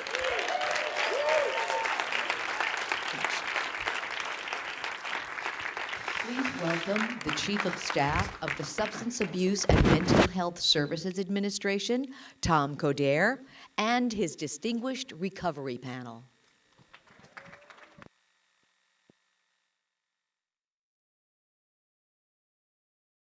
Good afternoon, everyone. First, a great round of applause again for Patrick Kennedy, my former congressman from Rhode Island, proving once again that Rhode Island is indeed the center of the known universe. Two of us right after each other. I'm really honored to be here today as the Chief of Staff at SAMHSA, but more importantly, as a person in long-term recovery. And for me, that means I haven't used alcohol or drugs since May 15th of 2003. So this has been a long journey for me and a great honor to work on this report. And I'm so happy and pleased to have this distinguished panel with me today, including Keith Humphreys, who is the author of the recovery chapter. Imagine a Surgeon General's report on alcohol, drugs, and health with an entire chapter dedicated to recovery. That is awesome. Thank you, Keith, for all your work on the report, and also Donna Dimitrovic and Tony Sanchez. So let's dig right into the questions for this panel. In the previous panel on treatment, we heard what treatment's all about. Let's start today by trying to differentiate a little bit between treatment and recovery. Keith, could you talk a little bit about the difference? Sure, Tom. The happiest number in this report is that 1 in 10 American adults, when asked, have you had a substance use problem in the past and it's now resolved, 1 in 10 say yes. In other words, 25 million people are in recovery. Then that's what we want for everyone. They are happier, they are healthier, they have better relationships, they're more likely to have a job, they participate in their community. Now, how does treatment relate to that? Well, a lot of those folks did go through treatment, a whole range of them. Everything, methadone maintenance, psychotherapy, inpatient programs, everything you see out there has benefited at least some of that population. But it's also true that a number of them didn't go through treatment. There are many pathways to recovery. There is no one right pathway to it. As long as you get to heaven, who cares how you get there? Great way to look at it. You mentioned 12-step programs. Did 12-step programs like Alcoholics Anonymous and Narcotics Anonymous really work? I know you've done a lot of research. A big body of your research is about this. Can you tell our audience today what you've found? Sure. So when I started my career in the late Jurassic period, people like me, scientists, we didn't really think they worked. You know, there wasn't a lot of evidence, and it seemed, you know, they don't even have degrees. You know, how could this work? But you know, science isn't there to comfort our prejudices. It's to teach us things that we didn't know. And you know, a lot of research done not just by me, but funded by National Institute on Alcohol Abuse and Alcoholism. Dr. Koob's institute has been done on the 12-step programs, and they do work. I mean, there's very strong evidence for Alcoholics Anonymous working. Very good for CA and AA. So, you know, you're as likely to do well in those programs as you are if you go to see someone like me who treats on an outpatient basis. Now, does that mean they work for every single person? No. But nothing works for every single person. There's a lot of diversity among people who have addictions. As I said, there's many, many pathways to recovery. It's great that we're blessed that we've got this powerful pathway that helps so many people. Thank you, Keith. And as you mentioned, and as the Surgeon General mentioned today, and Kana Enomoto, the SAMHSA Principal Deputy, recovery is possible for everyone. And there's nearly 25 million Americans in recovery. But for some people, they experience a reoccurrence of symptoms, or what we frequently hear called relapse. Tony, what additional supports do people need in order to sustain long-term recovery? Tom, prevent that reoccurrence of symptoms. Well, that's actually a great question. And the reason why is because it implies that recovery is not just about abstinence, all right? So things that would support long-term recovery, I believe creating cultures that support recovery, because recovery happens in the communities, right? So, creating opportunities for individuals to love, live, work, and play, in the community, a place based on self-determination. So, again, creating opportunities for people to be to live, a life based on their choice. But those things don't sound like they have anything to do with alcohol and other drugs. No, but it doesn't. But so it's talking. I'm talking about a continuity of care and connection. Like, so for me as an individual, when I got into recovery, I didn't know how to go to work. I had just came home from prison, right? So peer support is a great way to support recovery. In Georgia, we have forensic peers, and those are individuals who have specialized training and have experience with the criminal justice system, and they help individuals coming home from prison to navigate the system and to be included in a community of their choice, so that they and if you can't navigate those things, you can't stay in recovery. Well, it's a lot more difficult because because of my recovery, right? Today I have I'm a homeowner, I'm a taxpayer, I vote. It's way more than just not using drugs. Makes total sense. Is it covered in the report, Keith? Yeah, it is. We have a big section on recovery support services, which address all these types of things. I really love the talk that Nora and George gave about the enduring changes in the brain. There's also enduring changes in other parts of life too. You need new friends. Sometimes you need a new job. You need to change a lot of relationships. And recovery support services, which are generally designed and run by people in recovery who know what it's all about, address those things, all those other parts of life. They're so important to have a healthy, happy, and productive life. Thank you, Keith. Donna, you're the former board chair at Faces and Voices of Recovery, and you work for Optum Healthcare, who's done a lot of work with peers.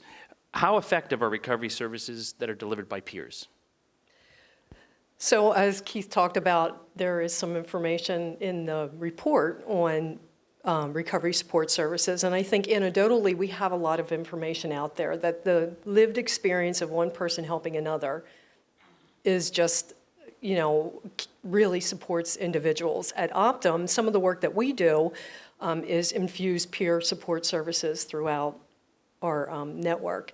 And we have done research internally that shows that there's definitely a benefit to that. So a peer supporting another peer will keep them out of the hospital, will keep them out of treatment, will be able to help, as Tony was talking about, if someone relapses or has a recurrence of symptoms, that peer can help support the person with early intervention so that they don't have to go through the system again and again and again. So not only effective, but it saves money. Absolutely. And that's what you found. That's what we found. Great. Yes. Keith, is it effective? What does the science tell us? Yeah, absolutely. I mean, there are countless people who make great contributions to helping people with addiction who have no personal experience themselves. It's not that you have to have it. However, for a lot of people, it's that moment when they connect with a peer, someone else who says, I've been right where you are, and I'm doing a lot better now, and I can help you learn the way. For a lot of people, that's a turning point. That's what they're looking for. And it's been done in healthcare systems. It's done outside in the mutual help arena. And in general, the outcomes are very good. And not just, by the way, for addiction, but if you look at conditions that are very common among folks with addictions, depression, also really good findings, bereavement, grief, improvement in relationships. I mean, peers can be just absolutely critical. Yeah, it was critical for me. I know when I joined a recovery community organization back in Rhode Island in my early recovery and got to be with people who were going through exactly what I was going through or had been through it, meant a whole great deal to me. Let's talk a little bit. Oh, Donna, do you want to add in? I just wanted to say, and what that peer does is offer us hope. So hope that we can get better just like the person right in front of us. That's what recovery is all about, That's right? what Hope. it is. It's hope. That's right. We should move from a crisis-driven system to more of a recovery system. You know, an individual doesn't have to be in crisis in order to get help. It shouldn't be that way. You know, and there should be, if we talk about many different pathways, there should be opportunities across the spectrum for individuals to connect. I think we've heard a little bit today about how this opioid crisis in our country is affecting young people, and we saw some parents on the stage today, give some really heartbreaking testimony. We're also seeing an explosion in youth recovery programs in this country as a result, I think, of what young people are experiencing. So Stacey Mathewson was going to join us on this panel, but had an emergency and she had to leave. But talk a little bit about what's happening in the youth recovery space. Recovery high schools, recovery collegiate programs. Who'd like to take that one? Well, I want to applaud. I'll talk about what we have in the report on that, and I applaud Stacey for the work she's done to support those programs. So these are really amazing institutions we have at the high school level and in universities where young people in recovery support each other while going through education like any other student. And one of the things that most impressed us about the research was their average grades are better than the average at the same schools. It's amazing. So, that's one of those things that just really gives me hope, that they could manage, support each other, and still have the time to be excellent students. That's great. I know, Donna, you serve on the board at Young People in Recovery, and I've been really impressed with the work that they've done. Justin Luke Riley and his team have really done a great job of really building that youth movement. Talk a little bit about that. Sure. So Young People in Recovery is a national organization that has built chapters across the country to help support people, especially young people in recovery, around education, employment, community involvement, and advocacy. So really giving young people a sense of purpose and helping them in their early recovery. Also, as part of that, the association, high schools, but also with collegiate recovery programs that are out there supporting young people that are in an environment maybe that may endanger their recovery. They have this opportunity where they can be involved in these programs or in these safe environments to help support them so they can be successful. That's awesome. Tony? I also want to say, we still have, there's a lot of great things happening, but there's still a lot of work to be done. And that when we talk about young people, we still have to engage their families as well, right? And that also so in Georgia, we have a certified peer specialist youth program, and some of the challenges are that some of these young individuals, because of their challenges, they may have not received their high school diplomas yet. So it's an opportunity for us to work with Voc Rehab to help these individuals to get your GED so that they can, pursue this career path if they want to. So it's an opportunity to collaborate with all the organizations within our community to get to the solution. That's great. I was really inspired to hear Tony's story earlier and to talk about you just started a new position working for the state of Georgia. Yeah, so I get the opportunity. I am the director for the Office of Recovery Transformation for the Department of Behavioral Health and Developmental Disability. That does not fit in a business card. But it proves that recovery is possible for everyone. That's right. And I was homeless, and I went to prison, and so recovery should be the expectation, and that's why I'm here today. This great opportunity to talk about that recovery is possible for everyone. And what a great way to end the recovery panel. Thank you to our fabulous panel. Please stay seated for 1 second. I have also had the great honor during the last 2 years to serve with an incredible man, Michael Botticelli, who is the director of the Office of National Drug Control Policy. He's the first person in recovery to hold that title. A really important thing that President Obama did in his term as president, to appoint that type of person to lead that office. It shows that we're moving away from that criminal justice mindset to a public health mindset. And we're going to hear from him right now. Ladies and gentlemen, our recovery czar, Michael Botticelli. Today, our nation is facing an opioid epidemic. It's like nothing we've ever seen before, and I want to thank the Surgeon General for all he has done on this issue. This epidemic, just like addiction itself, knows no economic, social, or geographic boundaries. It's not something that only happens to someone else or in someone else's family. It can happen to any one of us. The Surgeon General's report on alcohol, drugs, and health is an historic report that will pave the way to change how we talk about substance use, how we prevent it and treat it, and how we support those in recovery. Because we must understand once and for all that substance use disorder is not a moral failing, it's a disease. The stigma associated with this disease prevents people from getting the help that they need. We all know addiction can be prevented and that recovery is possible. But everywhere I go, people tell me it's too hard to get treatment. And that's one reason why only 1 in 9 people get the treatment that they need. To change this, we all must treat addiction like the disease it is. The Obama administration has been working to strengthen evidence-based prevention, expand access to treatment, and integrate addiction care into primary health care. It's time to change the story of addiction. Too many lives are at stake, and too many families are suffering. Together, we can change this story. Thank you. Ladies and gentlemen, the Vice President of Public Affairs and Community Relations for the Hazelden Betty Ford Foundation and the moderator of the Healthcare Systems Panel, William Moyers. Good afternoon, everybody. What a historic moment this is for me personally and professionally. Who would have ever thought it? At this time, I'd like to invite our panelists to come out, please. Help me welcome Dr. Connie Weissner, Dr. Stephen Friedhoff, and Dr. Amy Compton-Phillips.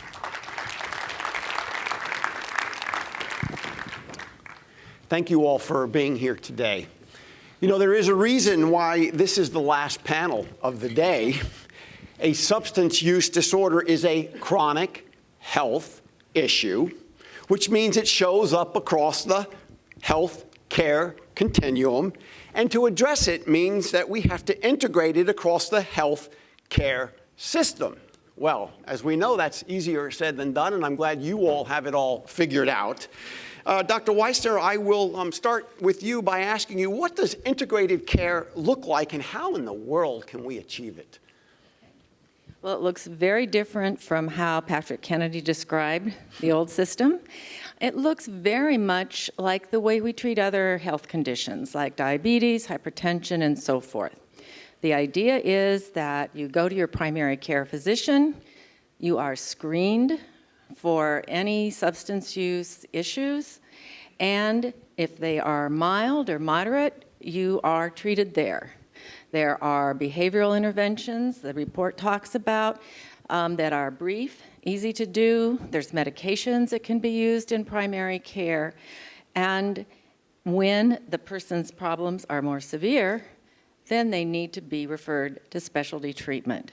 So in the past, that was very separate from health care. And now there are, as the report describes, many ways of making this happen. There are many evidence-based treatments available in specialty treatment.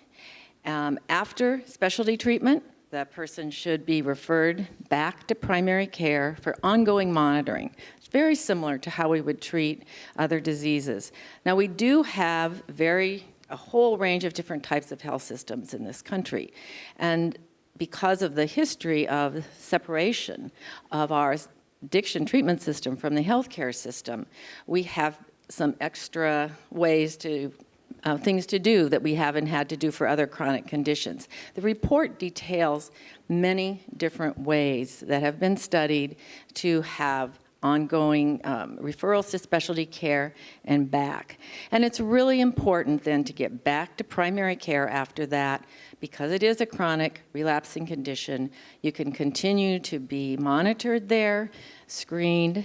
And I also want to mention that we're not only concerned about the really serious condition of addiction when we're talking about integration.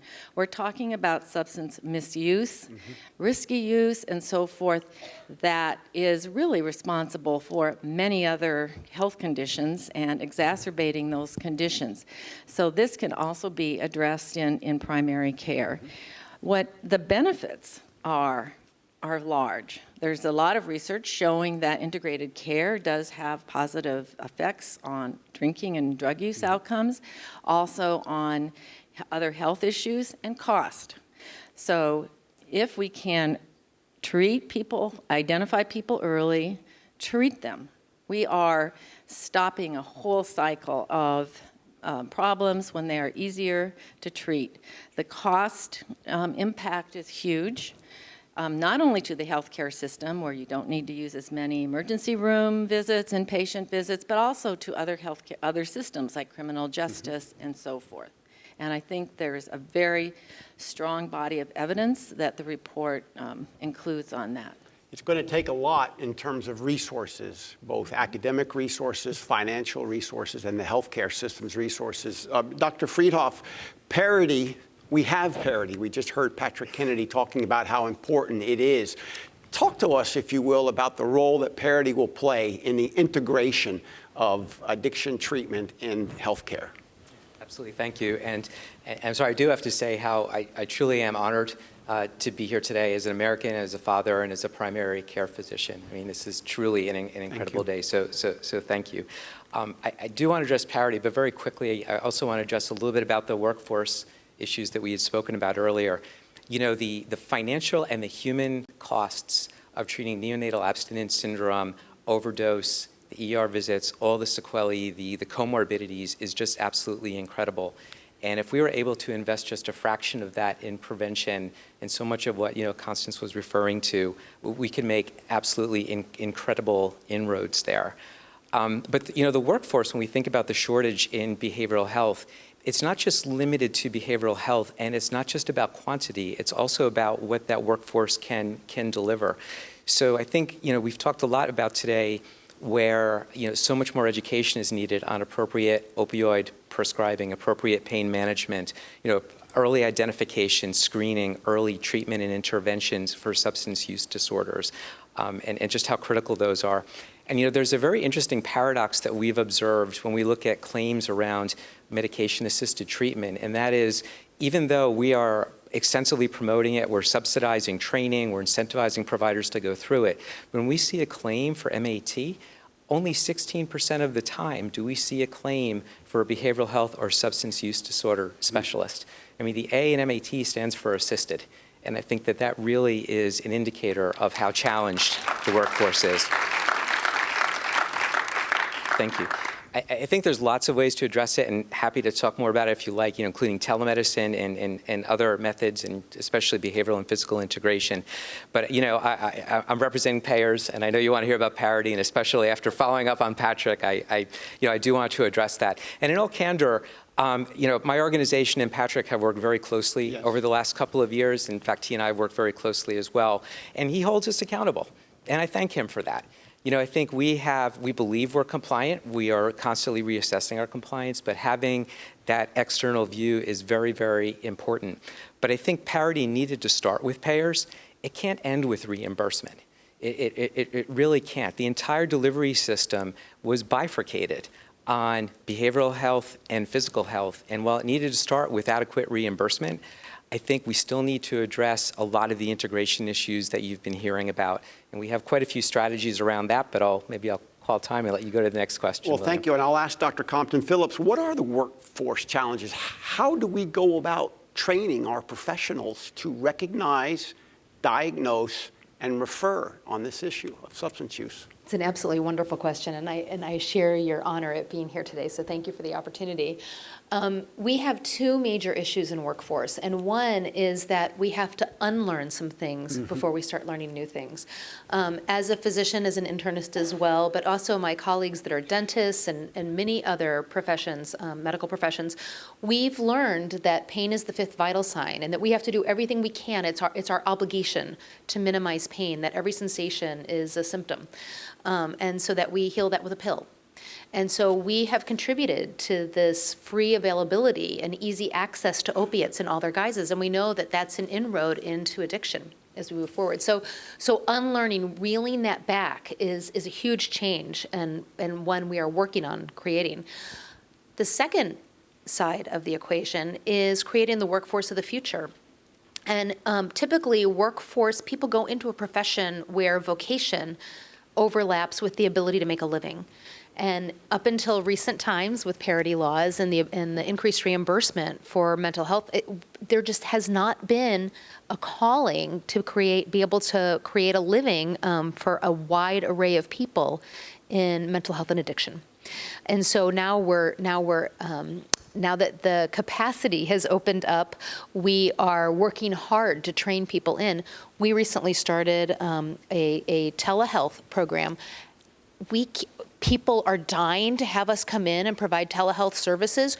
We can't hire people to provide them in a high quality way because we need to get the workforce built and created to do it the right way so that people get access to high quality treatment. Mm-hmm. Dr. Weissman? One of the things that the report really looks at is the lack of training on both sides, both by the medical profession and by those people working in specialty substance use treatment around for the other problem. Very few hours are spent on substance use education for physicians, for nurses, social workers, and psychologists. This really does need to be changed. So let me, in the last 3 minutes that we have with this panel, we could go on all day, of course, but let me ask each of you, if you could start somewhere tomorrow beyond this report, where would each of you start in your area of this continuum? I think for me, it would really be around continuing the efforts around behavioral health and physical health integration. I mean, I think that's a way to augment the workforce by better training our primary care physicians in particular. You know, Amy and I were talking earlier about, my organization is funding and placing behavioral health specialists into federally qualified health centers and medical nurse case managers into community mental health centers. And while that co-location is great, it's necessary but insufficient to really make that happen. You've got to have that co-location. They've got to learn how to work together as a team. But that's really just the first step in that journey. Amy? And I would completely agree with that. And we're definitely working on integrating, reconnecting the mind and the body, integrating mental and behavioral health into primary care. But I would also say that it's a symptom, and we're never going to treat the underlying condition with only treatment, and it's investing upstream. And so as a not-for-profit health system, we are absolutely investing in our communities to build resilience, minimize the drivers of people treating their other conditions by access to drugs and alcohol. Mm-hmm. Connie, you want to close? I would agree with what they were saying, but I think that I would also like to add that there are many stakeholders for this report. There are insurers, there are providers, there are clinicians, there are patients, there are families. And I think a really important first step is to educate individuals and families to demand these kinds of services from their healthcare system. Yes. I think we all need to be empowered. I would say,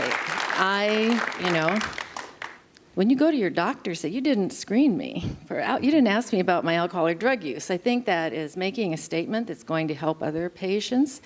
I want to, I want to be assessed send my child to a good program. With parity, which we were talking about, they have to do this now.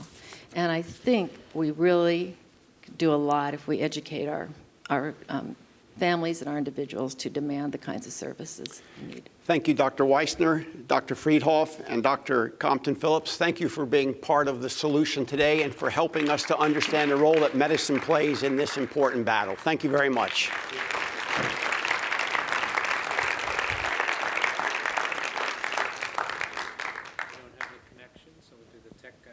Sure, you want me to just say something? Okay, it's good orderly direction here today.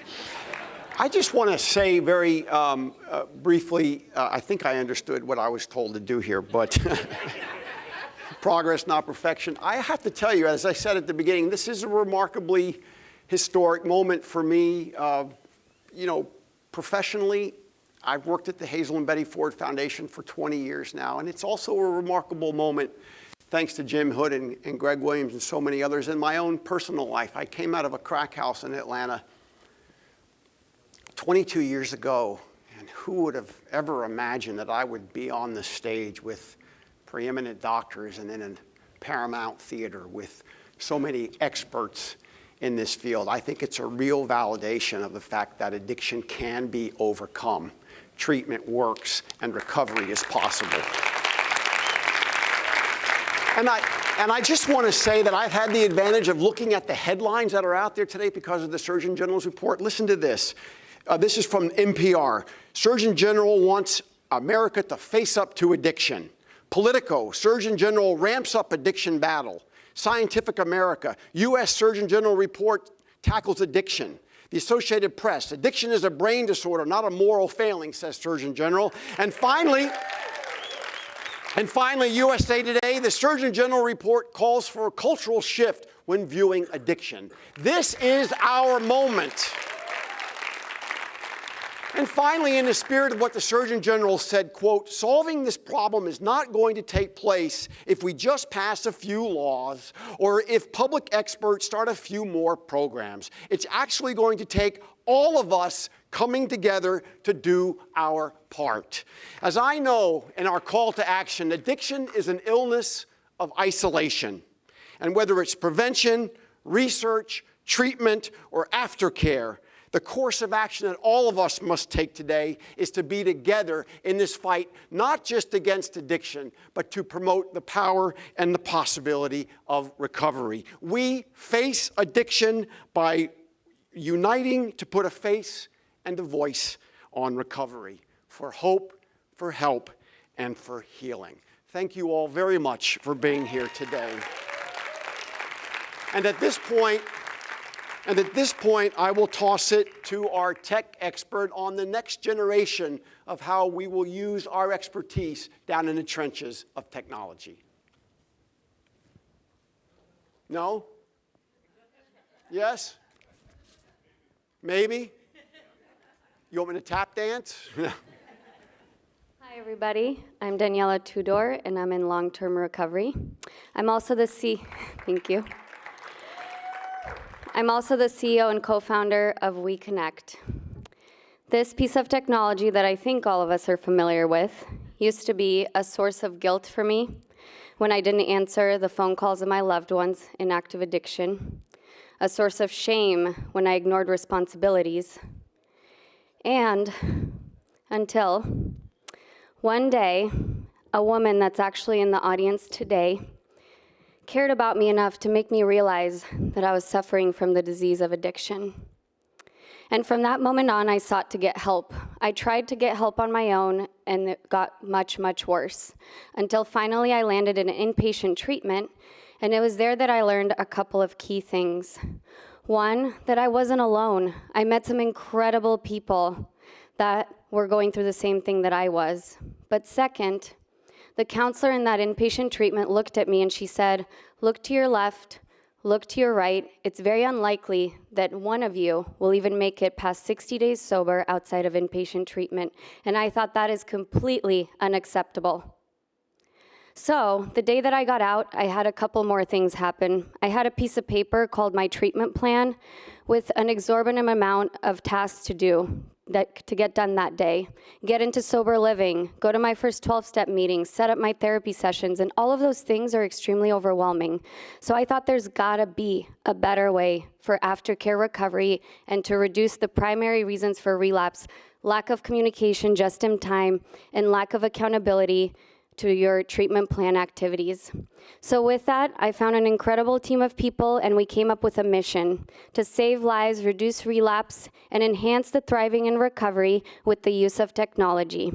So we built an application called WeConnect, where I'm able to put in my treatment plan activities, and in there, they're tracked by GPS and geolocation. The status of my completion of those activities is shared with my aftercare community, peers, counselors, parole officers in an instant. And a notification is sent when I'm not completing my activities, so they're able to reach out to me immediately and bar me from before I mentally start relapsing and going down that path.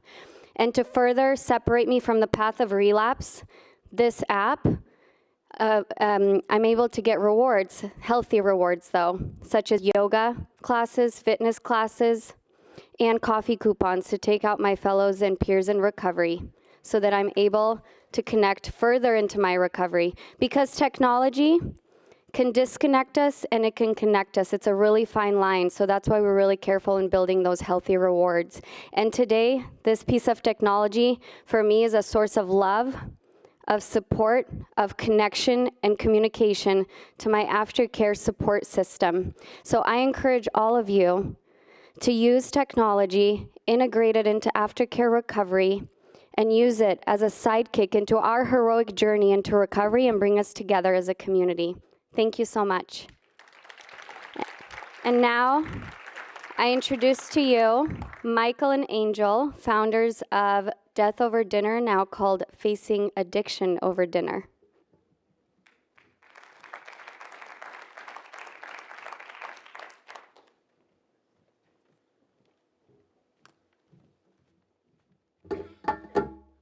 Hi. We can go to the first slide. Angel and I have had some pretty extraordinary experiences bringing people together around the dinner table. And having some pretty extraordinary people at our table. This is the Dalai Lama during his recent 80th birthday celebration. That cake that he ate was a bit too sweet for him, and he spit it out pretty quickly. But it was a birthday lunch to talk about tolerance. Next slide. This guy, you might recognize him.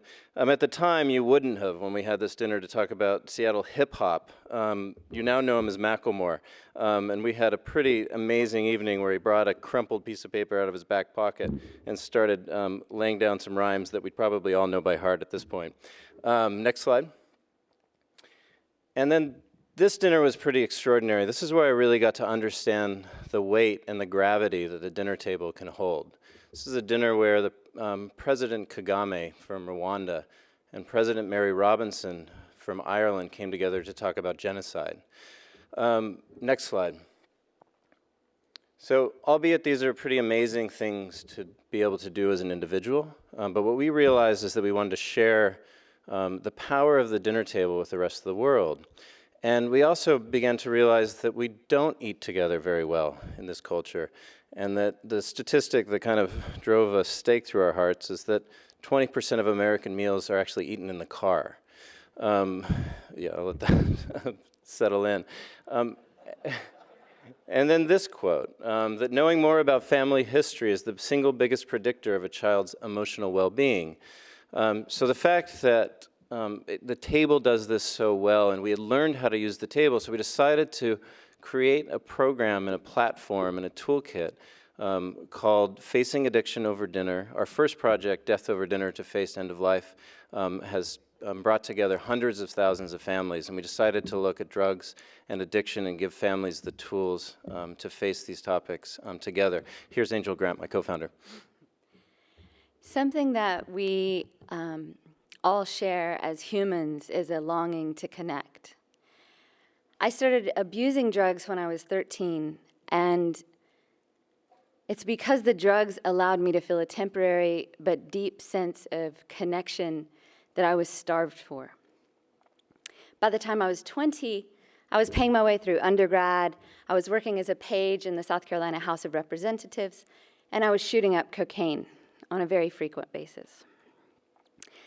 It took me a long time and some near-death overdoses to open up to my family about what was going on.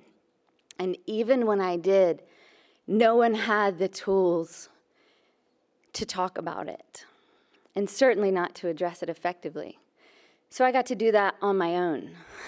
And as a lot of you know, when we do it on our own, a lot of people don't make it to the other side. And that's really what's at the heart of this project, is understanding that there are families and friends who want to support each other but really don't have the tools that we need. So we created Facing Addiction Over Dinner to provide those tools. Slide, please. And next slide. So we are, and one more slide. You can go to dinner.facingaddiction.org, and it's a very simple set of skills and tools and steps to give everybody the tools they need to sit down with their family and loved ones and have these important conversations. Thank you.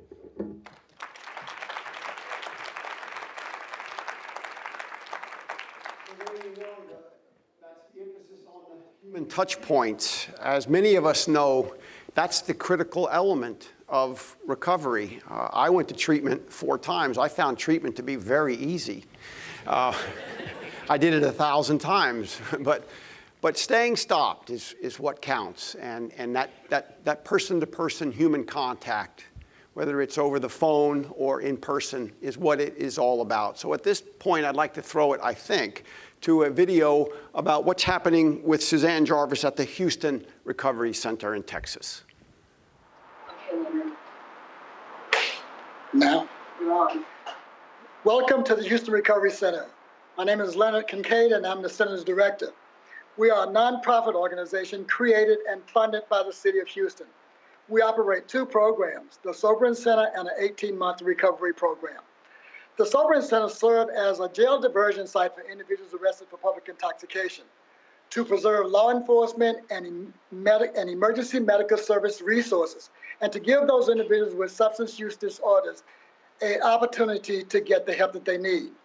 I am joined by Captain Wendy Bainbridge from the City of Houston Police Department Mental Health Division. Captain Bainbridge, would you tell us how substance use on the streets of Houston impact HPD resources? Yes, in the past, before the Sobering Center, HPD has made several arrests for public intoxication. And now since the Sobering Center has opened, there's at least a 75% reduction of the number of public intoxicants that have been booked through the city jail. Now they're getting the help that they need. They're getting the opportunity to break the cycle of alcoholism and drug addiction. In turn, that certainly makes the police department much more efficient. I think the population that benefits from the Sobering Center the most, in my opinion, are the homeless population. Many times, that's the core reason why they're living on the streets in the first place. So if they can break that cycle of addiction through the Sobering Center's help, they can not only make that person whole, it can make the police department more efficient, and it can certainly help society as a whole.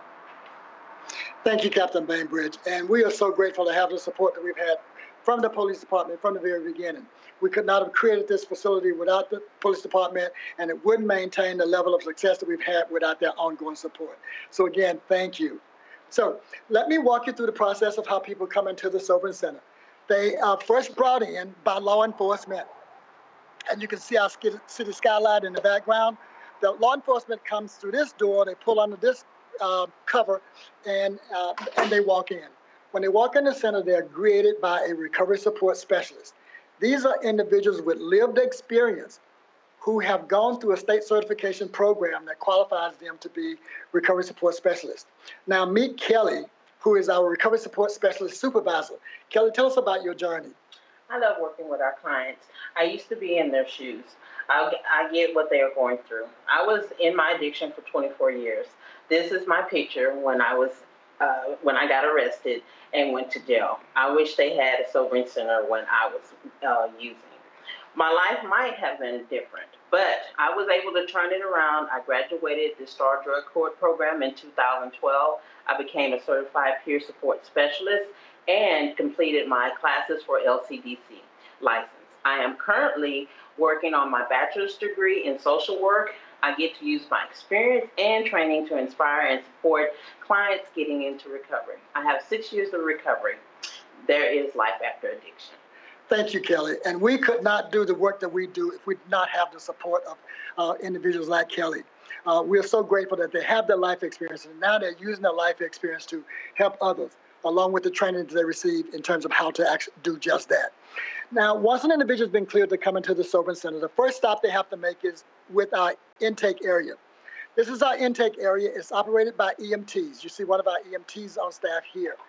And what they do is give them a brief health screening to make sure that the people that we bring into the center are stable enough to be in our care. The EMTs are the highest trained medical personnel that we have on staff. So if these individuals are in a medical condition that they are not safe to be in our care, they get transported out, most often to the emergency room. But those that are cleared to come into our center are then escorted to a dorm where they can rest and sober up. And I'll walk you down the hall to the dorm area. We call this area our control center. We call it the control center because we can actually monitor everything that's going on in our center from this area. We have 2 dorms, the female dorm and a male dorm. This is brief shot of the female dorm and a brief shot of the male dorm. And the male dorm, as you can see, is much, much larger than the female dorm. And that is because the statistics when we were building this center showed that 80% of the individuals that was getting arrested were males and only 20% were females. And so we designed the facility for with that in mind. Now, when individuals are in the center, these are clients, they have a chance to rest. But once they are awake, they are engaged with by one of our recovery support specialists. These individuals are having a conversation with the client to determine what their level of severity is and if they want help. And if these individuals say, no, we do not want any help, then they're free to go after they've stayed here long enough to be sober enough to be free to leave without being a risk to themselves or others. However, if they say, yes, they do want help, then they get turned over to our clinical team. Now, our clinical team is made up of licensed chemical dependency counselors and a peer specialist. They work as a team, and the first step in the process is they'll interview these people again and conduct an assessment to see how severe the problem is. They want to determine how severe the problem is so they'll know how best to match that person with a resource in the community. Now, this is a 18-month program that these people enroll to. This program is made possible by funding from the 1115 waiver.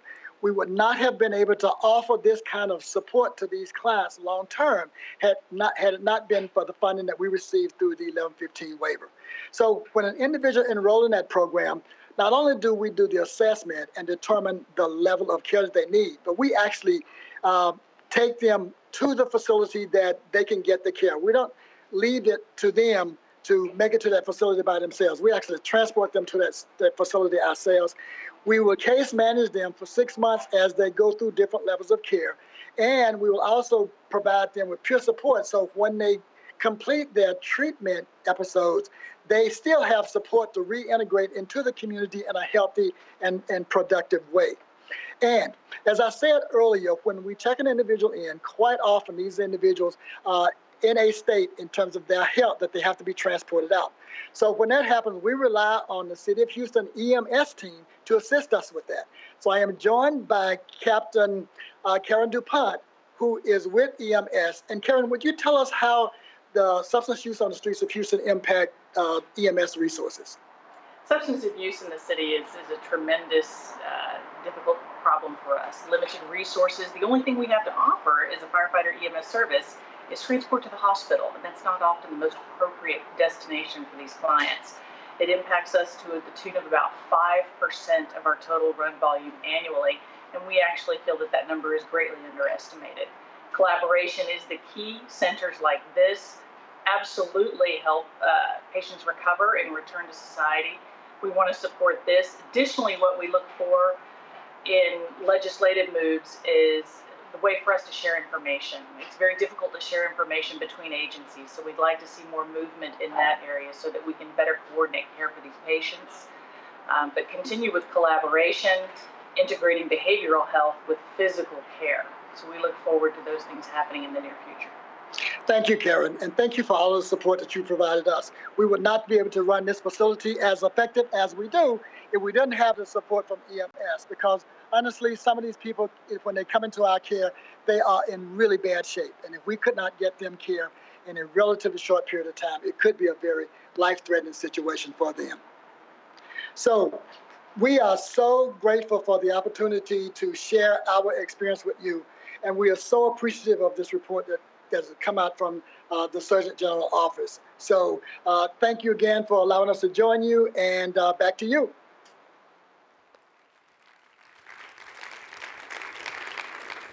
And finally, it's very powerful to see how first responders and law enforcement are facing addiction by promoting the solution. But sadly, the war on drugs still has resulted in far too many sick people being locked up and incarcerated across this country when what their primary problem is a substance use disorder. They need and deserve treatment. At this time, I want to toss it, I think, to the Richmond City Jail, which is addressing the problem of substance use disorders behind the wire and inside the walls. I'm glad to see a lot of familiar faces here from the last time. Basically, I just want to tell y'all my recovery story. The way I grew up was hard, which, you know, a lot of us have that in common. I'm 34 years old. I was born in 1981 to a teenage mother. She was 14 years old when she had me. My parents, they were real young. They're good people, but, you know, they struggled with addiction. Pretty much all my family, drinking or drug use. That's what I grew up around. I got into drugs. At the age of 12, I started smoking marijuana. At the age of 12, I also caught my first felony. After that, I was in and out of juvenile detention centers. At the age of 14, I was introduced to powder cocaine. I had gotten shot on the street, and I was in a lot of pain. And I didn't go to the doctor at the time. And a family member, he said, hey, this right here will take away that pain, you know what I mean?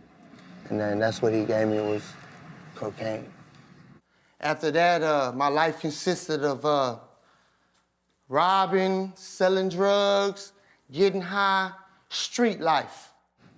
I first went to prison at the age of 17 years old. I was certified as an adult. I did 2 years. I got out for 4 months, and I caught a federal case and went to the federal penitentiary. The first few times I was in prison, I pretty much had fun in there. You know what I'm saying? I had what I wanted, I did what I wanted. But this last time, they had something in store for me. They put me in solitary confinement. I spent 5 years in solitary confinement, and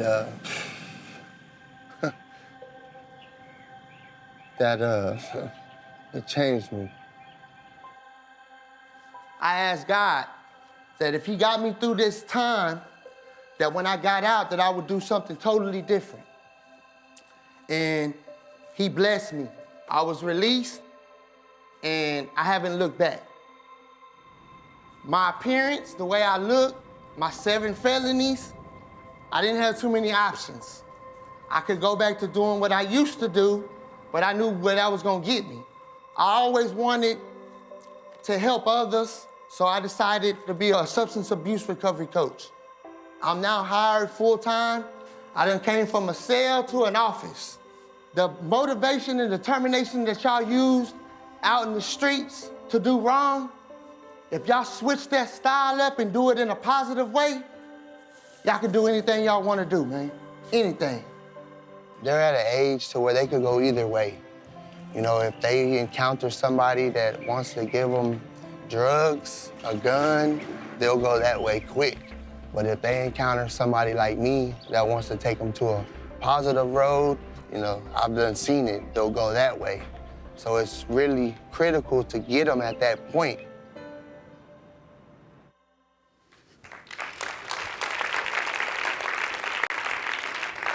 Well, I'm back, and I've been humbled because I don't know technology very well, and what I was just reminded of is that that interaction we had in Houston was live. It was not a video. That was pretty cool. That was a video because we can't go back-to-back live, but now we're going to go to the Richmond City Jail live, and we're going to get a report on what's happening for people who are still incarcerated with a substance use disorder. Richmond, Virginia.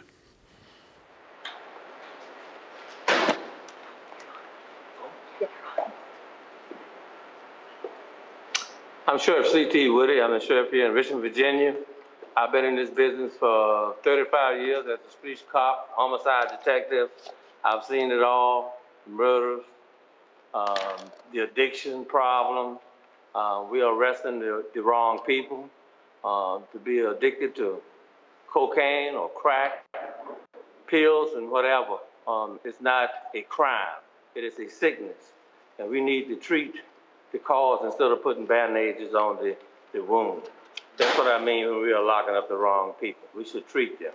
It's unfair for those who are addicted, are arrested, and brought into jail. They should be sent to a facility where they're actually going to get the help.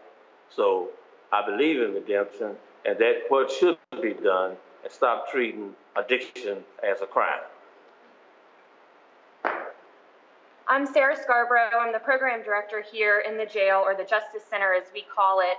And Sheriff Woody hired me to implement exactly what he is saying.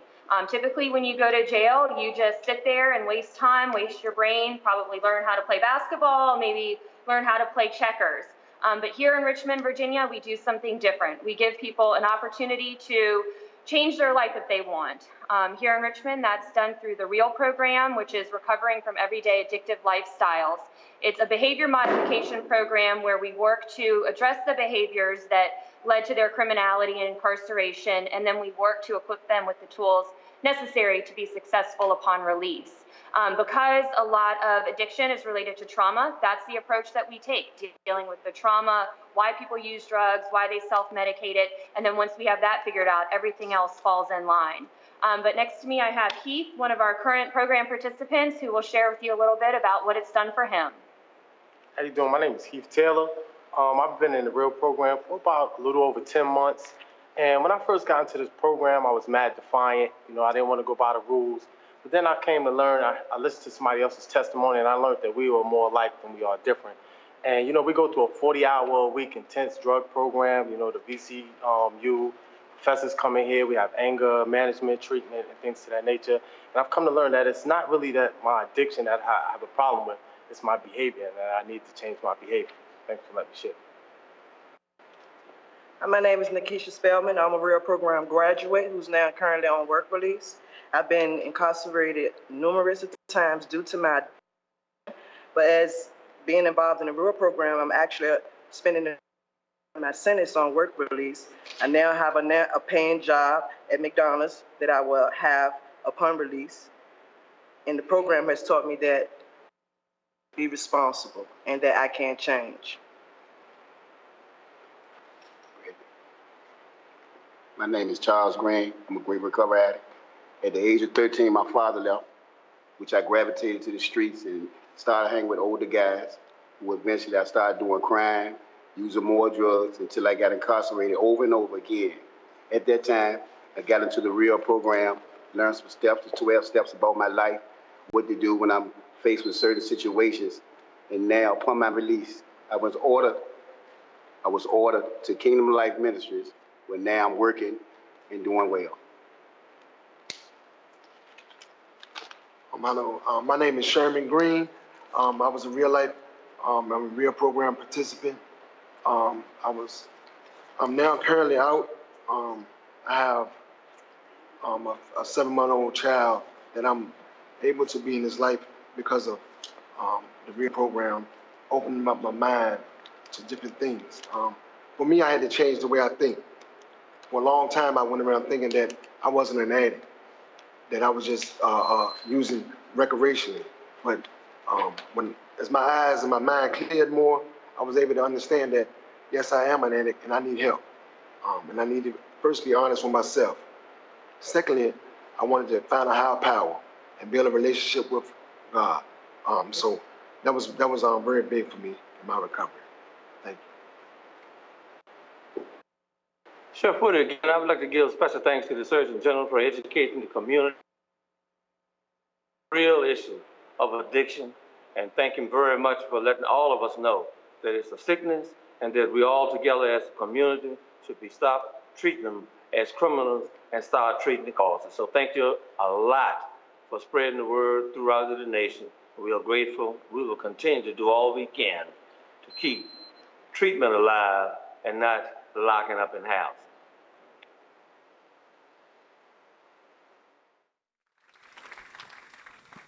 Please welcome back Dr. Vivek Murthy, Jim Hood, Greg Williams, and Kana Enomoto.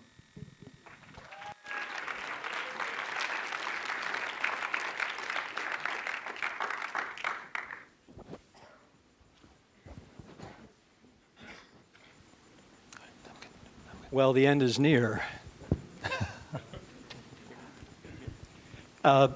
Just some very brief remarks, mercifully. But first, I want to genuinely thank Dr. Murthy, for this historic day and the work you've done.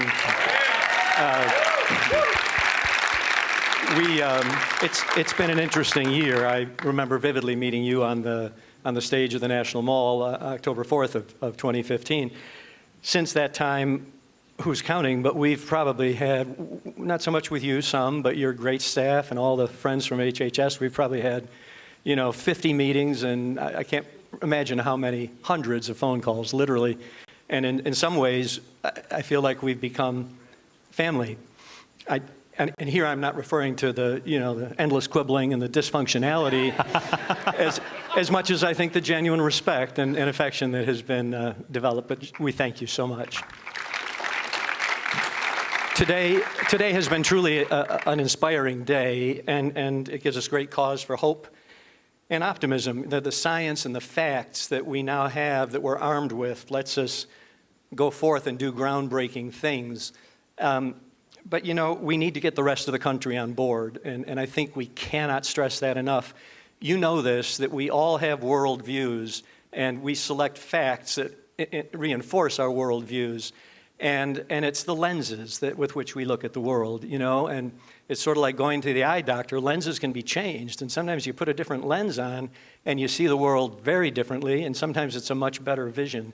And I think that's where we are in this journey right now. So, if we see addiction for what it really is, an illness, not a matter of moral failing, man, that changes everything. And if we see that the people suffering from addiction are hurting and in need rather than weak, that changes everything. And now that we understand that addiction is irrefutably a condition that demands a healthcare response, not a criminal justice response, that changes absolutely everything. There's only two, don't worry. Our job in the weeks, months, and years ahead is to urge people to see addiction and the people it impacts through this very different, powerful, and realistic lens that Dr. Murthy and the expanded family have given us here today. We need to see the people who are suffering from addiction for who they really are. Our sons and our daughters, our husbands and our wives, our mothers and our fathers, friends, neighbors, co-workers, people who did not want and did not ask to become addicted. They didn't want to become ill. They simply want and deserve our love and support on the journey to getting better and living their lives, which really doesn't seem to be too much to ask. So if we all see addiction through this new lens, it will truly change everything. And it'll help finally build the national movement that will have us all facing addiction together. Thank you.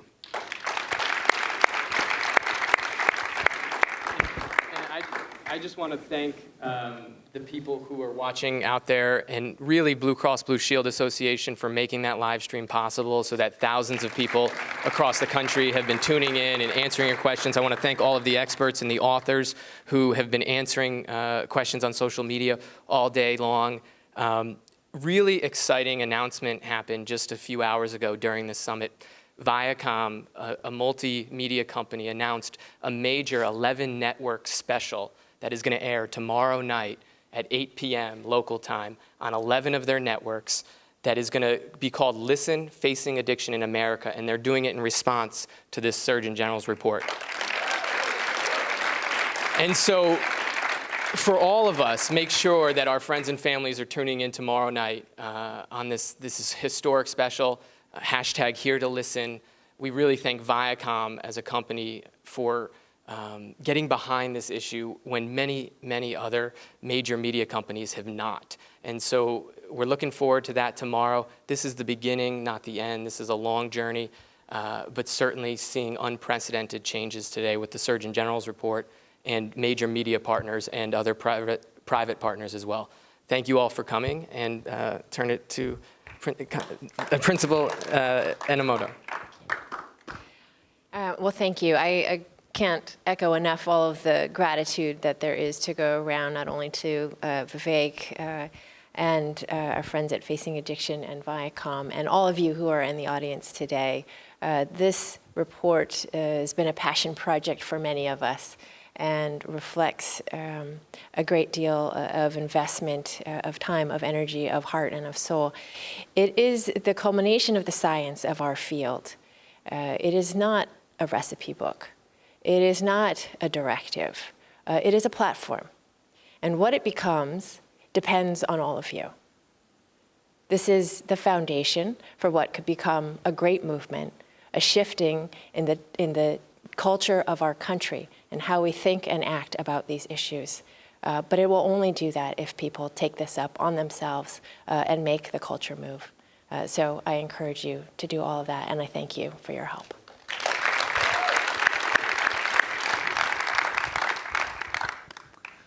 Well, it is so nice to be with all of you today. You know, as I mentioned at the beginning of this day, when we first unveiled the Surgeon General's report, this has been a labor of love for many people and has been years in the making.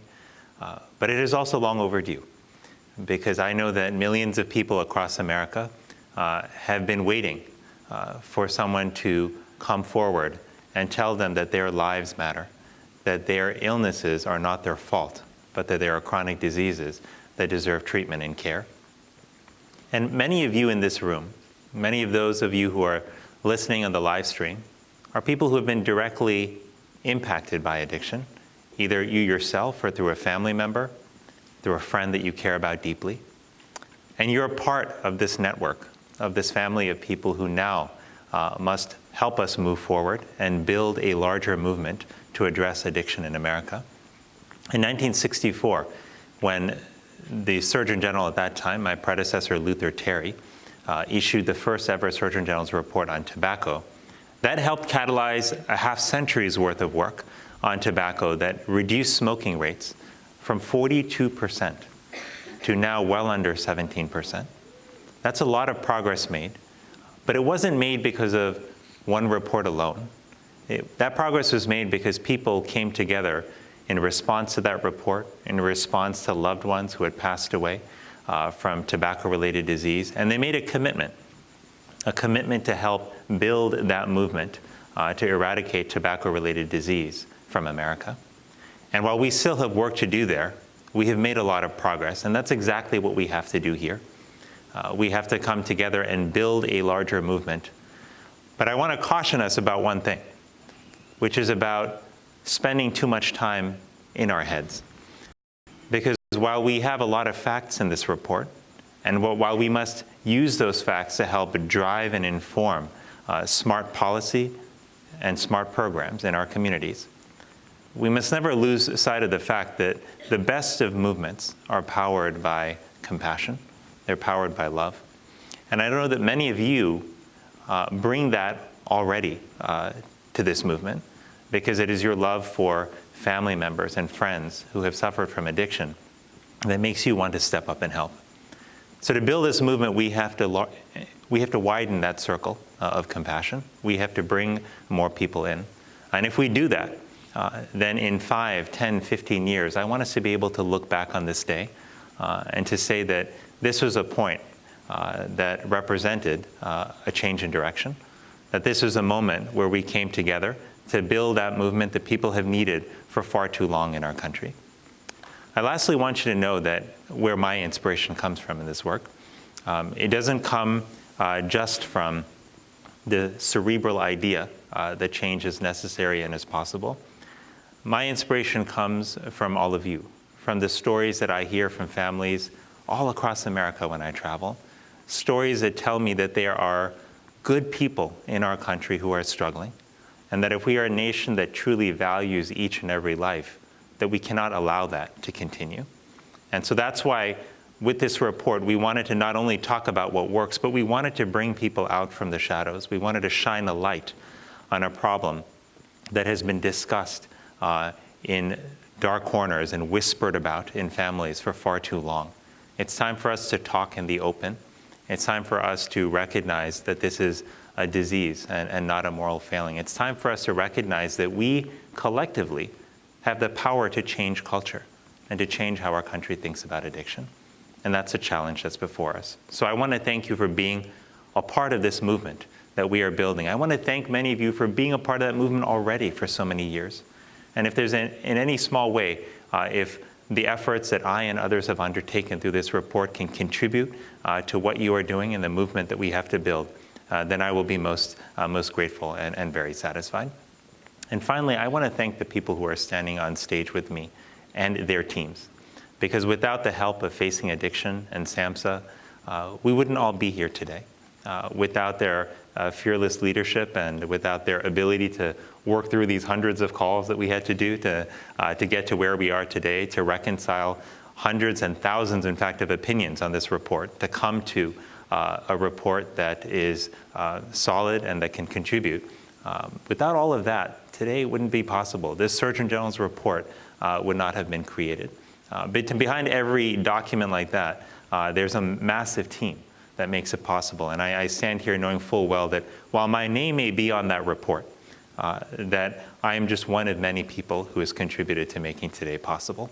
So it was wonderful to be with all of you. Thank you for being a part of this movement. Thank you for all you're doing. Very much appreciated.